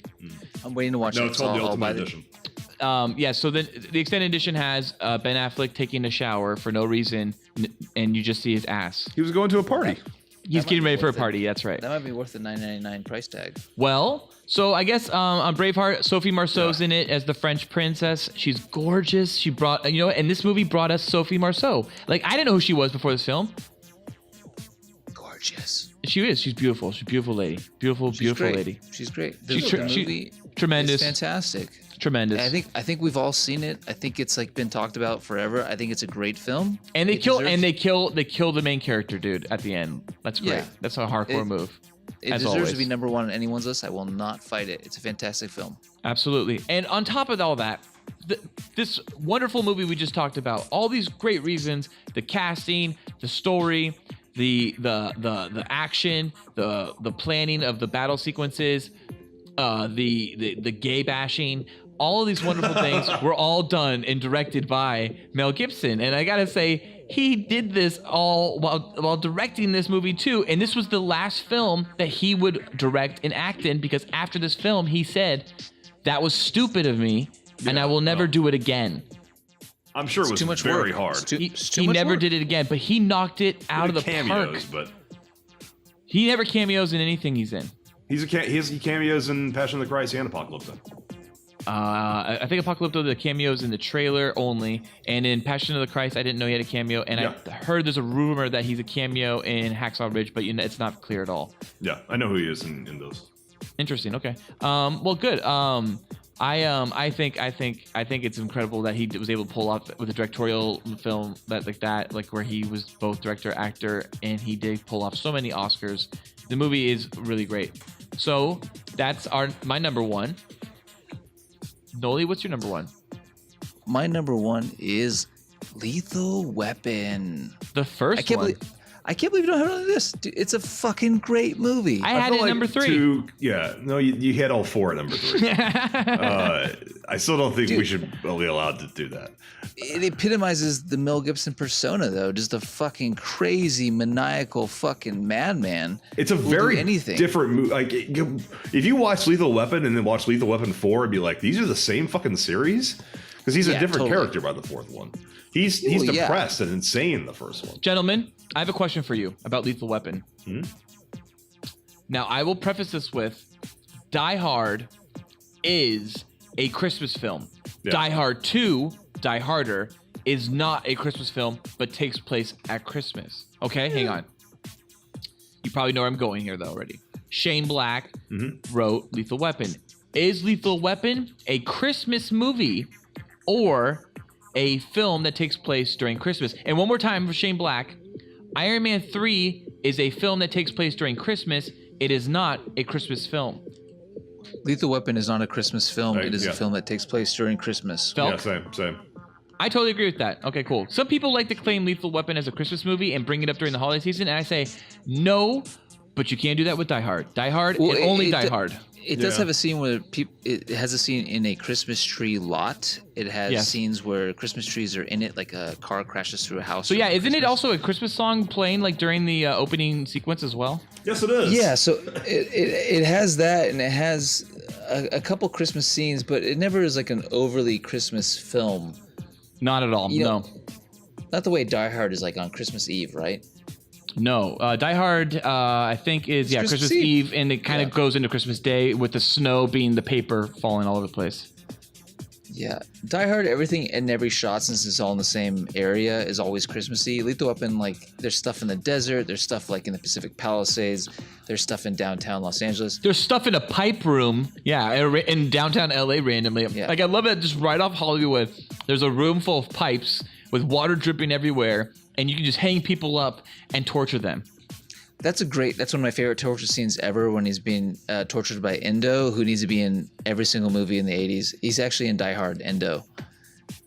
He eats a Snickers bar while they're setting up the battery in Die Hard. Oh yeah? I don't recall. You don't remember Endo? No. The fucking Chinese guy with the mullet that's in the Oh mustache? yes, the mustache. Yeah. Yes. Endo. He's Endo in Lethal Weapon. They're like, here's Endo. He's like very into his craft. Oh and my his craft God. is like electrocuting you while you hang. Dude, that guy probably made a lot of bank as being that character in so many 80s films. Plus, Lethal Weapon, we had Mr. Joshua. Mr. Joshua. Oh, give me a break. What a fucking villain's name. Mr. Joshua. There's I Genghis just- Khan come and Bill and Ted's Excellent Adventure, apparently. For me, I think what was. Lethal Weapon is, what drags it down for me is that it really is Nothing. slow It's and dark depressing. and somber and depressing. Yeah, it is depressing. And and you really just don't want that from Mel Gibson. Like Danny Glover kind of doesn't matter, but Mel Gibson, I don't like dark Mel Gibson in that way. I like happy-go-lucky Mel Gibson when he's on screen. That's why in 2 they found a happy balance where it was dark, but yet he was happy and cut jokes. Yep, because but then they had Joe Pesci also to play off of as well. Yeah. But 1's a fantastic film, man. It's the first like buddy cop film that started the whole franchise of like 80s buddy cop action films that we still have today. I don't know if it started it, but it definitely made it prominent for sure. Yeah, it definitely made it huge. It put it into the primetime eyes. Oh, for sure. It's made it blockbuster. Yeah, it became a blockbuster world for that point. I love it. I love the fact that you can like chase a bad guy down, and instead of arresting him, you want a shot of the title. You have a fight. You have a fight on the front lawn of your house. Very true. And I would say that Lethal Weapon it made Mel Gibson a star. Like Mel Gibson was not a star coming out of other Australian films, but he was a star coming out of Lethal Weapon, and that made him huge. Huge. But there was one Australian film that I think at least brought him to the U.S. that got him the role as Riggs in Lethal Weapon, and that would have been a character called Max. Max leads us perfectly into Felk's number 1. Yes, it does. Although it's not the first movie in which he played Max. This is It is not. And I'm an American, so I know it as simply The Road Warrior.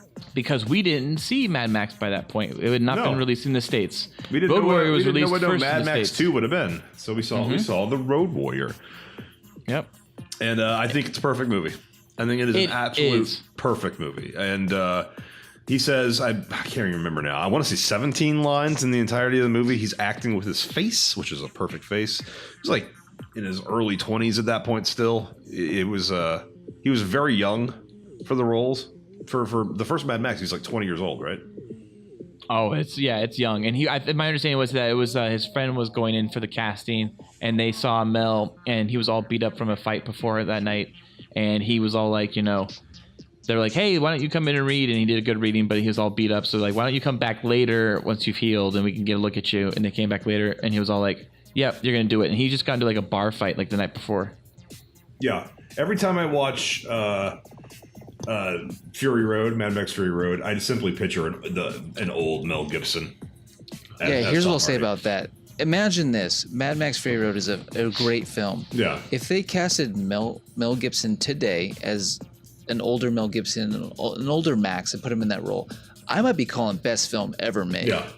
It would have been. Mel would have brought that intensity that Tom Hardy just didn't bring to the character. When he says "My name is Max" at the end, like that means nothing coming from Tom Hardy. It would have been everything coming from Mel.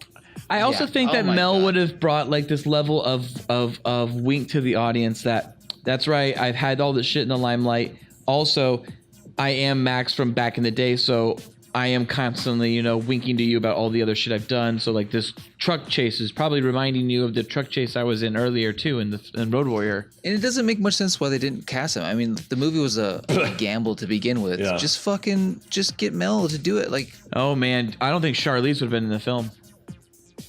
Probably not. She barely was in the film with Tom Hardy. Yeah, she just does not get along with people for what. Apparently, they're all comfortable getting along with each other because now they know it'll make money again. But yeah, they were having all kinds of trouble on that set apparently with the two of them, Tom Hardy and Charlize Theron. It took 2 years to film out in the fucking desert. Well, yeah, because they had to move the filming from Australia to Africa, Namibia, right? Yeah. Because of the flowers there was these flowers all over Australia. Yep, because they had a flash flood. That wasn't a problem with The Road Warrior. No, which and actually The Road was Warrior shot is in Australia. I think The Road Warrior is truly a better version of Fury Road still, because I think Fury Road is just one section of The Road Warrior. Well, I feel like Road Warrior has the one of the great things that the Mad Max films do is that you go and you explore a world. While I feel like The Road Warrior is more like you get thrown into this world and then boom, you're on the go. And you discover. And one of the great things about Fury Road is that you discover this world as you're on the go, but with Road Warrior, you come to a town and you get to meet some characters. It takes them, and your movie's a little slower paced. And I think that's what makes it a 5-star film, because it gives you moments to breathe. So when those fast-paced moments come, they're really fast. When those intense moments come, when they're like, just walk away, like you fucking feel best villain like the ever. intensity of that delivery. Yeah, that's why if Mel was in Fury Road, it's unquestionably like the best a top 5 film ever made because we wouldn't need any of that exposition. We already know it. It would have been also. You know who's great in that movie though? Nicholas Hoult is fantastic in that movie. Nicholas Hoult was good, but Road Warrior had a better boy. It had the feral. The feral boy. That kid is great. And like his like a kind of like the girl who kind of like adopts him, the side ponytail girl. She's so hot. There's hot women in that movie too. The fucking warrior girl. She's super 80s.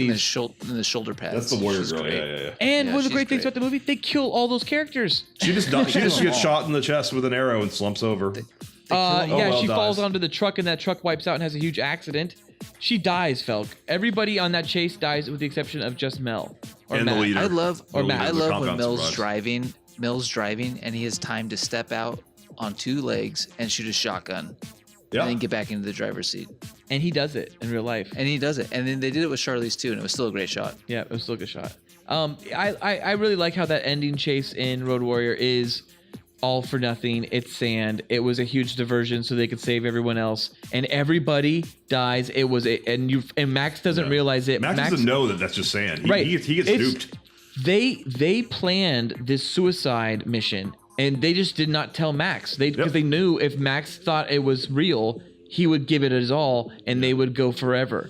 The hero of the movie gets fucked over. He does, but they lie to him, and it was everyone else that was in that mission.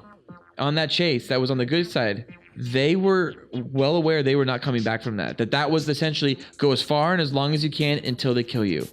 That was the whole point of that mission. There's just it's also you can't like remotely do that now.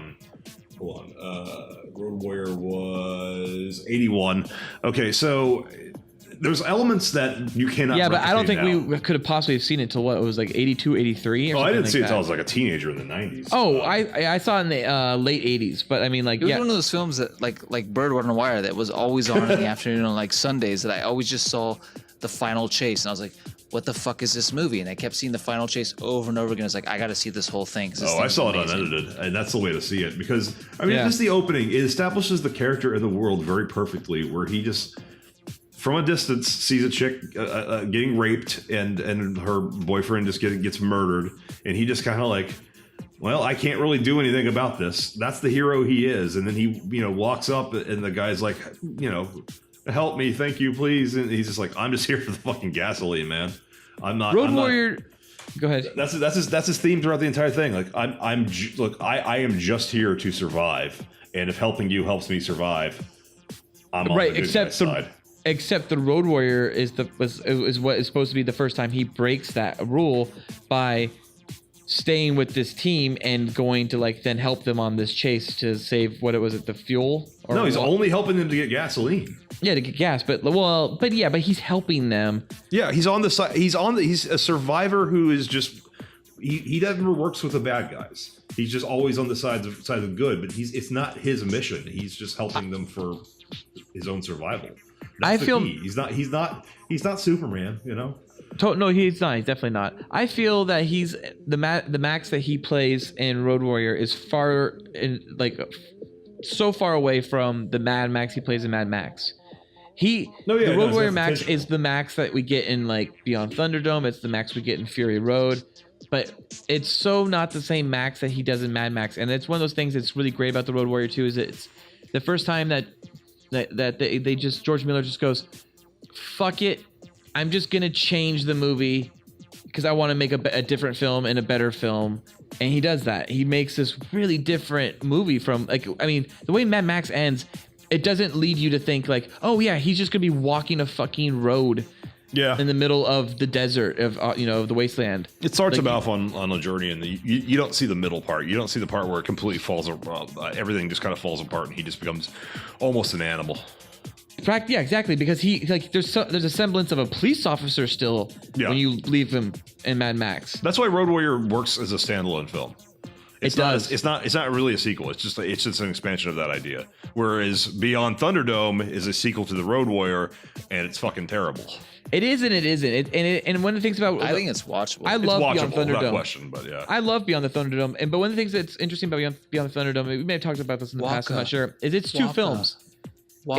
It's George Miller wanted to make Waka. a Mad Max 3 and a Mad Max 4, and the studio said no fucking way. And he said, but I have a film about Thunderdome and I have a film about these kids. No, and they said, combine those movies and you have a movie then. And so he did. So he combined these two movies and they don't work together. They're so Waka. Yeah, and they Hooter, and they always and I can't. You threw me off. And as soon as you say Hooter, I just want to say Hooter a bunch more now. Hooter.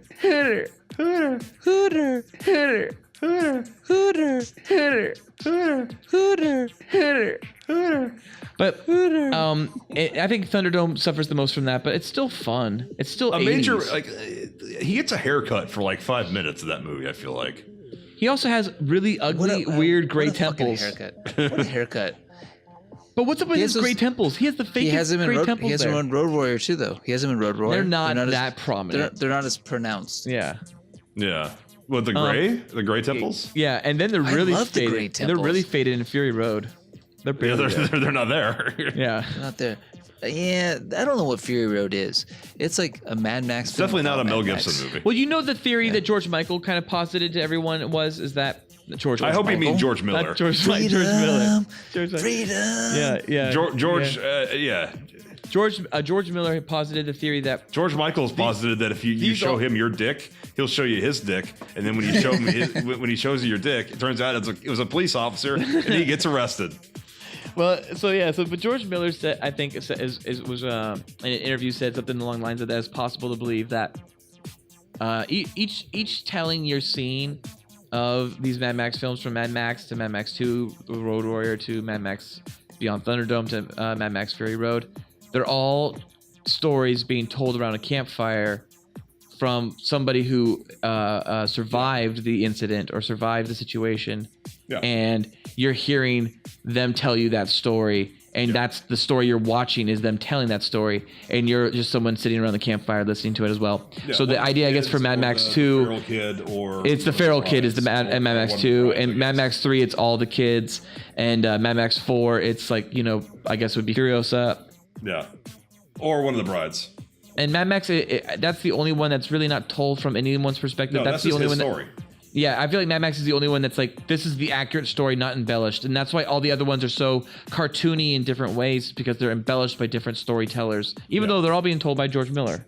No, the idea is that Mad Max is like his origin, and then it just shifts, and like he's a folk hero, a legend. Yeah, folk hero. He's an Australian folk hero. He's like Wild Bill, or not Wild Bill, Pecos Bill, or well, not necessarily, because it's not necessarily Australia.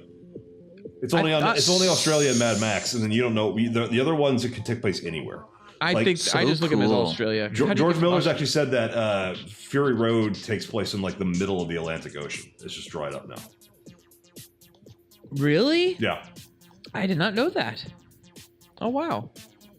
Because they shifted and it's water. It's a water war, and like the idea that water dried up. Well, awesome. That's a great. I would love to see that expanded upon, and I wish they'd do another film, because I really like Fury Road, and I'd love to see him do something else. Yeah.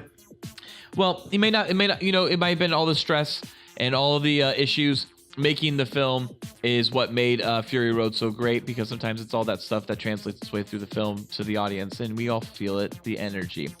But I'm done with this topic. How about you guys, right? Yep. Right. Okay, so some honorable mentions I just want to go over just real quick. Things that we didn't talk about. We talked about Get the Gringo. We talked about, We Were Soldiers and Maverick and Bloodfather and The Patriot. But a couple things we didn't talk about that I thought were interesting, and Felk, especially for you, was Edge of Darkness. You didn't have Edge of Darkness on your list, and I totally thought you were going to have that on your list. I don't think it's one of his 5 best. I think it's an excellent movie. It's not that great. It's fine. It's okay. It's a good movie. I think it's a good movie. I'd like to revisit it now as a parent, but top 5 film though. Come on. Yeah. But I think it's a good movie. I think it's probably Martin Campbell's last good movie. Yeah. Green Lantern. Yeah, that movie's horrible. And then the other one I really liked is Signs. I really liked Signs. It was almost I hate Signs. Oh really? Oh really? You hate Signs? I think it's a horrible film. Let's fucking kill him with water. Yeah, I guess the ending's not so great. The ending is very weak, but everything up to the ending is actually really, really cool. And Mel's great in it. Again, he's always best when he's protecting his kids. So if we're one of my honorable mention would have been Ransom. I love Ransom. Ransom, me too. So yeah, another honorable mention. Yeah, I guess it would be Ransom for me as well. I really like Ransom. I thought Ransom was like one of those films in theaters. I was just like, damn, look at him cry. He's got that serious crying eyes. It's a weird movie because everyone's telling him he's wrong throughout the movie, but the movie tells us he's right because it actually has like the scenes of Gary Sinise like actually saying like, as soon as we get the money, we kill the kid because there's no loose ends. So, but everyone's like, just give him the money. Just give him the money. It's the easiest way to do it. And he has no way of knowing he's right. It's a little, I guess it's a kind of just a convenience of the plot, but he's just like, no, we have to get the kid. I have to get him back through. I love Ransom. Yeah. It's a great film. It is, and they do function as parents at the end of that film as if they assume their kid is just totally dead. So he's going crazy at that point. Yeah.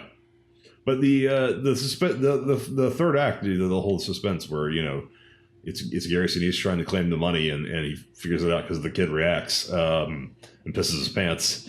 That whole scene is so like classic like thriller tension. It is. It's great. And Mel handles it perfectly. Great. All right, and then just the last thing, directorial efforts. We've already talked about Braveheart. We talked about A Man Without a Face. We didn't really talk about Passion of the Christ much, and I don't think I think the movie gets a bad rap. Honestly, I don't think it's as bad as everyone says it is. I'm not religious. It's a well-made movie, but it's you have to kind of believe in the shit to really appreciate it. But Jim Caviezel, played by Jesus. I think Mel Gibson really killed it with Braveheart, but I think when he stepped back only behind the camera and made Apocalypto, he made something really just fantastic with gold there. I mean, that thing is just Apocalypto is a masterpiece. It really is. It's all in what Mayan, whatever ancient Mayans called, like it's called like Quehetchen or some shit like that. But like it's ancient Mayan, and they speak in the whole film, and it's incredible. Passion of the Christ is ancient Aramaic, so like, all these great actors. Who are very not well known because they had to make sure they weren't well known so they could actually have audience believe in it, because this movie was about you believing these Mayans were real, and if you didn't believe it, it wouldn't work. And the movie works really well. I highly recommend it. And then Hacksaw Ridge is so good. It's so good. I was fucking sweating during the second action sequence. I guess it's the same battle, but it's the second half of the first battle. I'm sweating. I was sweating. I remember like wiping my brow off and just being like, holy fucking shit. And I remember about maybe somewhere near the end of the second battle. What's going on here? Is Noli, were you gone? Was Noli gone the whole time? Yeah. Oh, I didn't realize you were gone. What? I didn't realize you were gone. I just found out right now. Let's talk about Hacksaw Ridge. I didn't get to talk about Apocalypse. I left because I thought you were talking about Apocalypto, and I was like, okay, let's just get this over with so we can move on. Oh, I can't even see you. I'm not even looking at our Skype right now. Okay, so anyway, and then Hacksaw Ridge, I was like crying by the end of the first battles, second half of the first battle. I was like crying, like it was like so emotional, so intense. And then like there's certain scenes within in the movie, like later, you're just like it's fucking so hardcore. It's really intense, and the movie is really good. And the fact that the movie is driven by the idea of this guy who will not kill, who will not fire a bullet, and he'll only save and help lives regardless is just so powerful. And it's a great movie. Hacksaw Ridge is fantastic. I highly recommend it. But Apocalypto is really good, and I feel like probably more people saw Hacksaw Ridge due to like its like religious implications. And nobody probably saw like Apocalypto in the end, and that's really tragic. What do you think the highest grossing film in Mexico of all time is, displacing Titanic? It's Apocalypto. They fucking love that movie. Yeah, they fucking love that movie. It's a great movie. I saw that film in Van Nuys in the middle of the day, and when I saw it, this is an R-rated film, and it's all in subtitles, and it's all in ancient Mayan. It's not in Spanish. I saw it surrounded by 8-year-old and 6-year-old Hispanic children and with their families, and I remember being like, oh, they're gonna cry, because I knew this movie. All the thing I knew about this movie, because it was very little that you knew about this movie before seeing it, was it was gonna be violent. And it was going to be in ancient Mayan, and it was going to be in subtitles. That's all you really knew. No plot release was like out there. You didn't know what to expect. Yeah. And I remember just knowing it was going to be violent, ultra violent. And I'm seeing all these kids around me, and I'm like, they're going to cry this whole fucking movie. Movie starts. You get within like 15 minutes into the movie, and you have this attack on the village that ends up like killing children and like moms and parents and dads and like grandmas and whatnot, and people just being murdered in front of like in just front of like the main character and some of the sub characters. And I remember looking at these kids thinking, no one's crying. they were all just shocked, horrified. I mean, their mouths were open. I don't think they could understand at all what was going on. Just honestly, like, like they're just like watching all these images, and these are kids who are like young enough that I imagine that if they're reading these subtitles, then they're probably not catching every subtitle. So they're probably barely following the movie. They're following this movie on a visual sense only. Okay. And I remember just being like, wow. And it was the most silent theatrical experience I probably ever experienced. And I was not expecting that with going into Apocalypto full of children. Well, yeah. So there's people who give it shit for the fact that like it depicts the Mayans doing a lot of sacrifices and stuff. Like, oh no, that was the Aztecs. And it's like, well, no, it was also the Mayans. It was the Mayans too. And like it's how can it be discriminatory against indigenous people of Mexico, the indigenous people of Mexico, when like they're also the heroes? Like that, it's still the same. It's just they were in a very small or non like not connected to one of the bigger civilizations, like a smaller tribe. So it's the same. It's how many Hollywood movies are made about entirely like people that did not speak English. It kept it authentic. It kept the casting authentic. It kept the locations authentic. You so rarely feel like you're in the jungle, and in movies set in the jungle, you feel like you're on a set. You feel like you're with like matte paintings and fake trees, which can be effective. But this feels like you're in the middle of fucking nowhere. It transports you not just to another place, but to another time. It's so rare that movies can actually do that. And it has suspense, like really intense sequences where you think anything could happen. And you do at times, like you pretty much know who your character is you're following, but you don't know what could happen to him. Because there are moments where they put him into a real peril. I agree. Have you seen Apocalypto Noli? Oh, yeah, totally. I think it's a great film. Yeah, it's really good. It really is. But neither one of you have seen Hacksaw Ridge, right? I have not. I have. You have seen Hacksaw Ridge? I have. What'd you think of it? I liked it. Well, it's really good. I mean, did you fucking feel like the intensity of those battle sequences, especially that first one that takes like over like a 2-part process? Oh yeah, it's a really good film. If you haven't seen it, I would see Hacksaw Ridge. Dude, that first time the guns start firing and that one guy just gets taken out while holding the other guy. Holy shit! Do you know what I'm talking about? The guy pops up, goes ah, and then goes do do do do do do, and he's just dead. And then the other guy's like do do do do do, and then he falls over dead. Yeah, and then they're dead, and it just goes do do do do do do do do, and they're just dead. Oh my fucking god! Holy shit! Yes, Mel is a fantastic actor, a wonderful director, and in 1985 he was named People Magazine's sexiest man alive. No way! Yeah. No way. No way! Who was after him? In 1986 it was Mark Harmon. What? Then in 1987 Harry Hamlin, and then 1988 John F. Kennedy Jr. That's terrible. That's terrible. Are you serious? Who's dead now? I've never heard this before. How was Mark Harmon in '86? What the fuck was he doing? Nothing. TV. And why was John F. Kennedy Jr. in there? He's really not that handsome, was he? He was handsome. He was doing stuff. He was making things happen. Well, you know what, guys? Let's stop talking about bodies right now and wait for some music to play and then start talking about bodies. All systems ready. 3, 2, 1. I saw him out walking with his girl. Oh?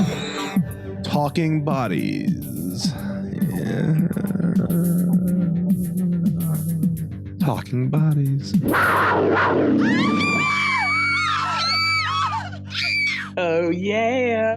I don't walk around. I don't walk around in tight clothes. I stay at home for most of the time. Public, and it's a fucking embarrassment to me. You look like a fucking bitch on heat, and if you get raped by a pack of niggers, it'll be your fault. All right? Because you provoked it. You are provocatively dressed all the time with your fake boobs you feel you have to show off in tight outfits and tight pants and stuff. You see your pussy from behind on heat. And if you get raped by a pack of niggers, it'll be your fault. All right? Because you provoked it. You are provocatively dressed all the time with your fake boobs you feel you have to show off in tight outfits and tight pants and stuff. You see your pussy from behind. Just to clarify, 1985 was the first year that people did this. So they invented Sexiest Man Alive and gave it to Mel Gibson. Fantastic. Love it. Wow, that's great. Well, we're in Talking Bodies, so let's just get into more Talking Bodies. This is perfect Talking Bodies. So, as always, Talking Bodies has us discussing the wonderful world of mega hotties and super babes. And Cool Boy Nation, to enhance your body experience, strap on that hard drive and whip out that keyboard, and let's go Googling for some sweet bodies and dongs. So, guys, any mega hotties or any super babes? No? All right, well, let's move into the top 3 for this week. That's going to be Sexy Sheilas. And for people who don't know what that means, that's Australian. Essentially just hot Aussie bods. So examples of some hot Australians are Margot Robbie, Miranda Kerr, Yvonne Strahovski, Ellie Gonzalez. I don't know who she is, but she is gorgeous. Kate Blanchett, Teresa Palmer, Elle Macpherson, and Rachel Taylor. And of course, there's others. There's like Nicole Kidman and whatnot. So, guys, you guys got any top 3s? I think Margot Robbie's number 1, to be honest. I don't think so. You don't like Margot Robbie? I do. Okay, well, who's your number 1? I think Miranda Kerr is better than her. You guys really, Miranda you Kerr really is don't like beautiful. Nicole Kidman. That's crazy. I hate Nicole Kidman. Well, I think that this list really must have to have, I feel like Margot Robbie, at least. I can see Miranda Kerr be on this list easily as well. I don't see Nicole Kidman on this list. Not when you have people Margot like Yvonne Robbie Strahovski or Teresa Palmer. I think they're gorgeous. Obviously, none of you guys are going Robbie's- to pick my number 1, so. Elle Macpherson Margot is Robbie- gorgeous as well. The body. Yeah, the Margot bod. Robbie is a- I think she was is a called, great was she called the face. bod or the body? She was the bod. She was the bod. The body. The body, yeah. she Margot was the Robbie body. is a great face. Is her body all that great? I don't know. Margot Robbie has an incredible body. Yeah, it's very good. Okay, she's in the top 3. I don't think Kate Blanchett should be. No, she's beautiful, but yeah, she's I don't know. beautiful, but She she's just, classical but she's beautiful. Australian. So I thought that she was worth at least mentioning. But yeah, she doesn't have to be in our top 3. I think Miranda Kerr is probably the hottest body out of all 3 of them. I think that does make sense. Margot Robbie is gorgeous to me, though. So it's hard to split the two between which one's number 1. But I'm fine with putting Miranda Kerr easily at number 1. Mm-hmm. Well, this is a very PG list. So I'm going to dirty it up and add in my unquestionable number 1. I think the greatest porn star of all time, Angela White. Yep, I'm fine. I agree. You're bringing her back in here? I Get agree. outta here. Let her in. She's fucking She's number perfect. 1. She's number 1. Ballard, Google Ellie Gonzalez. I will. Who is Ellie Gonzalez? You might like. Who knows? Oh, she is gorgeous. She's hot. Who is she? She's an Instagram model. She is. I threw her on the Oh, list. come on. That's not even a celebrity. Ellie Gonzalez? Or I think she's hot, but She's- she's just a hot Instagram she's- girl. She's a guest model. God, No, she's actually a guest model. She's gorgeous. She's number 1. And Yeah, I then told you Angela she would White be. is number 2. I told you she would be. Yeah, Ellie's number 1. Angela White's number 2, and then fucking sorry Margot, but maybe Miranda Kerr's number 3. I just threw you a fucking wrench. Miranda Kerr fucked the Orlando hottest. Bloom. Ellie's the hottest. Ellie's the I hottest. just took Ballard out. I didn't think I'd take Ballard out, but I took you out. No, Ellie's the hottest. No, I disagree. We gotta wrap She's this. hot. We gotta wrap this episode up, guys. Ellie's the hottest. We gotta wrap. The this winner episode up. is Angela White. Go ahead. I need to go jack off to Ellie Gonzalez. She's not even nude. I don't care. Fucking man. But, Angela White is great, gorgeous. right? I love. She's beautiful, big old busty woman. She's a woman, and she's amazing No, I guess looking. Ellie And I think Gonzalez has she's the only one that gets nude. So you know what? How about this? How about this, Felk? Yeah, Ellie Gonzalez Because is nude. Angela White is the She does. Mm-hmm. Yeah, Google nude. She's done one nude shoot. No way. Give me a break. Give me a break. Give me a break. It's black and white. Stop this. Wow. Hold on, I'll show you a great example of it. Wow. Oh. Oh man. Megan Gale, I mean, is also beautiful. So I mean, she was at one point. She's aged out. She's aged out. Elle Macpherson never aged out. Okay, just so we're clear here. Dude, she still looks fantastic. She does. She has like 16-year-old daughters that she looks better than. Okay, here. Okay. So Ellie's beautiful, but there are a couple ones in there that are a little bit off. So you know what I gotta say? This. Angela White's number 1 because she's given us everything. Yes. Number 2, I feel like has to be Miranda Kerr because she truly does have an incredible body. She does. And then number 3, for me, number 3 can really be a toss-up right now between Margot Robbie, Ellie Gonzalez, or even Teresa Palmer. Teresa Palmer is beautiful. Nah. Is Teresa Palmer black? No. I would say Ella Who's Teresa McPherson Palmer? over any of those, actually. Who's Teresa Palmer? I could go Elle Macpherson. I could go easily Elle Macpherson back in the day overall. No love for But Rachel Taylor. She's a pretty blonde woman, but she's just a pretty blonde woman. Same with Yvonne Strahovski. Also, Yvonne Savosky is Australian. I had no idea. She is, yes. She's very pretty. She's very pretty, but you know what? But she's maybe not like as some of the others. But I can't believe I put Margot Robbie on this list, and I really truly am shocked that she's not going to make it in the top 3. I think she should. So, but I don't agree with Angela White. I think that girl's too plump for me. Oh, Angela White, she's not Margot that Robbie. Plump. Let's say Ellen McPherson. I'm happy with that. I'm okay with that. Or Angela White, Margot Robbie, Miranda Kerr. I'm okay with that. As long as Miranda Kerr's on that list, I'll agree with you because she's always my number 1. All right, well then she fucked Orlando Bloom. I'm fine with that list.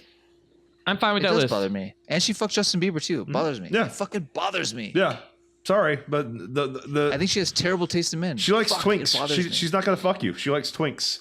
You got to lose 30 pounds of muscle and be a lot more feminine, and then she's attracted to you. I could do that. Orlando Bloom looks like a girl's face. Didn't Orlando Bloom recently show his dong while he was like rowboating with Katy Perry? Oh yeah, I saw it. It was great. That brings us to Love That Dong. Love That Dong. That's right, folks. You heard it. It's Love That Dong. That means it's time to name 3 celebs and guess who has the biggest dick and why. And this week's episode is Thunder Down Under, or as you want to call it, Villa Dongs, or Lethal Dongs.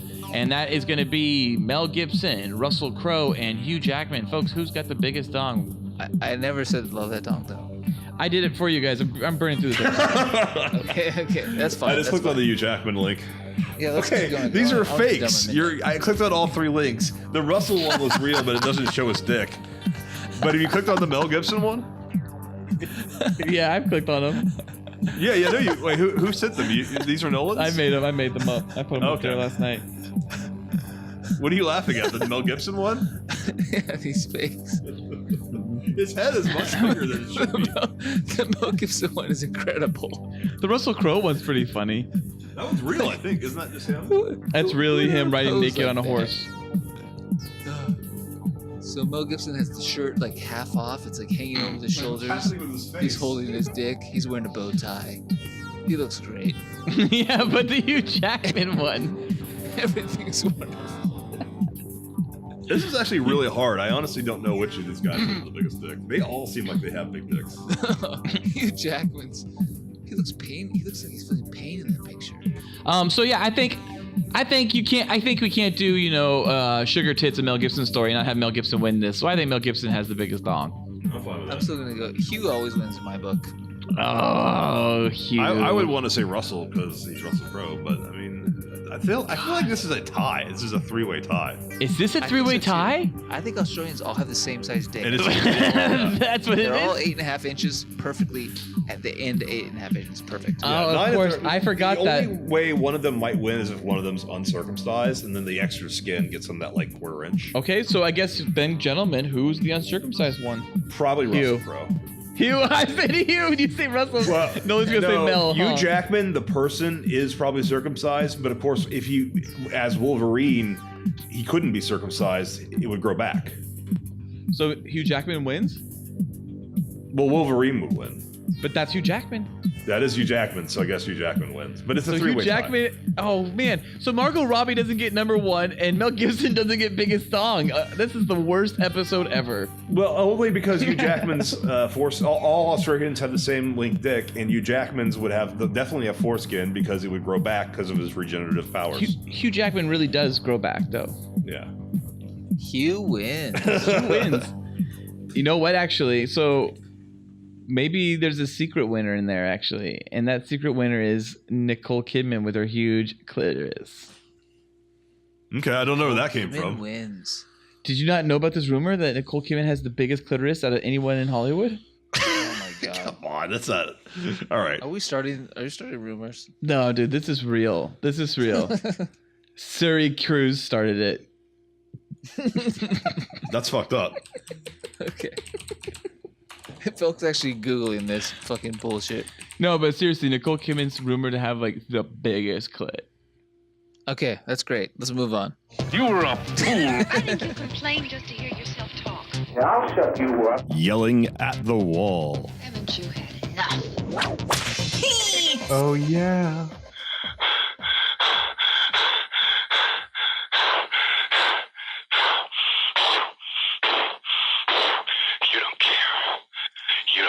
You just enjoy insulting me. That's all. Fuck you. I so fucking do because you hurt me so bad.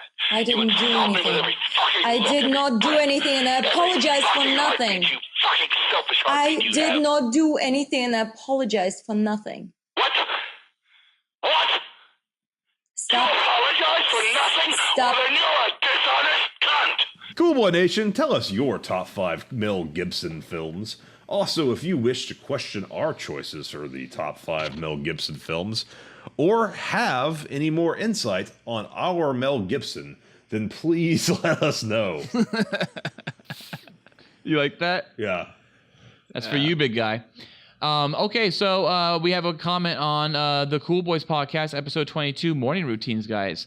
And this comment's by a woman named Patricia Robinson. And her comment goes as this. Hey, Cool Boys, I really love this video. Sorry for being in your spam folder, but can you please follow me on Instagram? You can click this link to check it out. She gives us a link. You would do me a huge favor. Best regards, Patricia. I think this woman is totally on the up and up. I think this is spam. I think we should click on it. Oh, I didn't click on it. Click on it. See what comes up. Well, it's a fake link, by the way. That's a shortened link. It's like this long, like sketchy ass fucking link. Noli, why don't you click on it and describe to Cool Boy Nation what comes up? I don't want to click on it. I'm not doing it. I'm on a PC. I can get viruses too easy. Oh, it's loading. Ooh, here we go. What does Patricia Robinson have, Noli? It's directing me to a rethink your lifestyle. So we got spam. There's nothing here. It's mood ups. You just virus me? I have no idea. It's Patricia Robinson. I don't know. Patricia Robinson did this. She has 1,500 followers. Hey, she's following one person. All of which are bots. No, she really loves this video. There's no picture. It's just mood ups is her name, and I can follow. Doug, she follows our podcast, and she really loves that video of morning routines. Yeah. You know that video of morning routines? Hi, Cool Boys. When I see 50 people watch their episode, I'm thinking it's just a bot. Oh, I'm sure of it. Absolutely. All right. Well, Patricia Robinson, I hope that answered your question. And then just remember, everybody, our YouTube page is super sick, and it's got a lot of cool, up-to-date stuff. So just continue checking out our YouTube page with lots of Cool Boys reviews and VR updates and all kinds of great content there on the Cool Boys page. And let's get into our Would You Rather. Cool Boy Nation, if there is a Would You Rather you would like us to discuss on a future podcast, please email us at thecoolboyspodcast@gmail.com. And now for this episode's Would You Rather. All right, Cool Boy Nation, would you rather get to have sex just 5 more times in your entire life, but with the woman or man of your choice, or let Mel Gibson pour sugar on your tits, fuck your ass, go suicidal on your balls, and jizz down your throat while yelling, freedom, for a solid week and go back to the way things were? What is this? I think it's obvious. Wait, how long do I have to endure Mel Gibson doing this to me? A week? For a week. What's a solid week? Does that mean like I don't go to work? You have to take the week off. It could be all day, all night. Is that a week off work though? Oh yeah, it's definitely a week off work. Oh, then you see, that's my answer, I guess. Really? Okay. I don't want to have sex 5 times for the rest of my life and then call it quits. That would be horrifying. Yeah. But look at it. You get to choose each time. It could be a different woman. It's a whole new Would You Rather. Like who? Oh, I thought you just got to pick one woman. Oh my God. Okay, no, I know you. Okay, you got Marissa Miller. Oh yeah, for sure. Angela White would be on Marissa my Miller. list. And I'm gonna prepare for that. I'm gonna spend weeks preparing for that, so I can go. Like, wait, what version? Do you get to pick the version of the person, or is it just like? Yeah, it's hypothetical. Yeah, sure, you do. I can't believe you were willing to forego just 5 times. You're like, oh no, sex 5 times the rest of my life. This is Mel Gibson going suicidal on you for a week. Yeah, I wouldn't. I don't. Yeah, but I don't have to go to work. Yeah, but you don't have to go to work. Well, you have to take off though. I mean, you have to use your vacation days. But look, he's going suicidal on your nutsack. There's no guarantee you're even gonna have sex. Wait, what does that mean? What does suicidal on your nutsack even mean? It means what Mel Gibson does. He goes suicidal. What's that? Is he like tearing him with his teeth? I just imagine he's a crazy guy. He's gonna go pretty crazy. I mean, he's fucking you and jizzing down your throat, yelling "freedom." I don't want that. I would pick the 5 chicks. See, I mean, here's my thing. And you, I know you Mel guys, Gibson- you would pick Marissa Miller and have like fucking missionary vaginal sex with her. I'd pick 5 fucking pro porn stars. Well, here's the thing. So it'd be Mel good. Gibson, I imagine after he fucks me in the ass, he goes suicide on my balls, just down my throat, and he pours a whole bunch of sugar all over my tits, yelling freedom for a solid week, and I get a week off of work. Come on, that's the real bonus here. He's gonna introduce. I'm sure he's gonna introduce to me some sweet, sexy Sheilas. And, I'll probably then have some, more fun, and I'll be able to have more fun the rest of my life rather than just 5 times. Because let's face it, after those sexy Sheilas we just went over, there's some pretty hot Aussies. You have a good point there. And I'm thinking for a week, that's pretty good company. Yeah. Hanging out with Mel Gibson, we're talking about movies. We're talking about his top 5. I'm threatening. I'll put you in a fucking rose garden, you cunt. You understand that? Because I'm capable of it. You understand that? Get a fucking restraining order. For what? What are you going to get a restraining order for? For me being drunk and disorderly? For hitting you? For what? Well, Cool Boy Nation, that brings us to an end of tonight's episode. New episodes of the Cool Boys Podcast come out every Monday. Be sure to follow us on Twitter at Cool Boys Podcast and Facebook at The Cool Boys Podcast. And you can also email us at thecoolboyspodcast@gmail.com. Be sure to like and subscribe to us on YouTube. You can find us on YouTube by searching for The Cool Boys Podcast. Be sure to rate and review us on iTunes as The Cool Boys Podcast.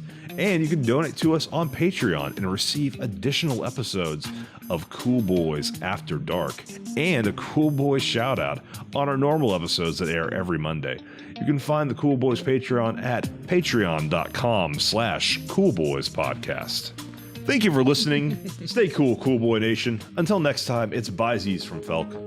That's Byzies from Nolan. And that's Byzies from Ballard. You are an outstanding American boy. You have excelled in all things. I pump while I dump. Oh, yeah. So cool. Oh, yeah. So cool. Oh, yeah. So cool. Get out of here, damn silly. Get out of here! Oh, yeah.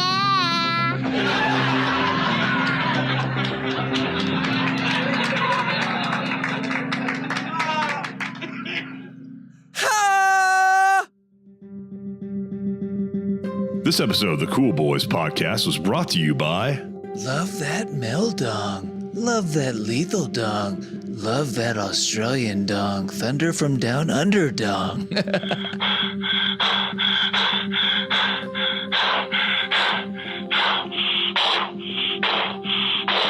You don't care. Jitsu. Cool boys. So serious.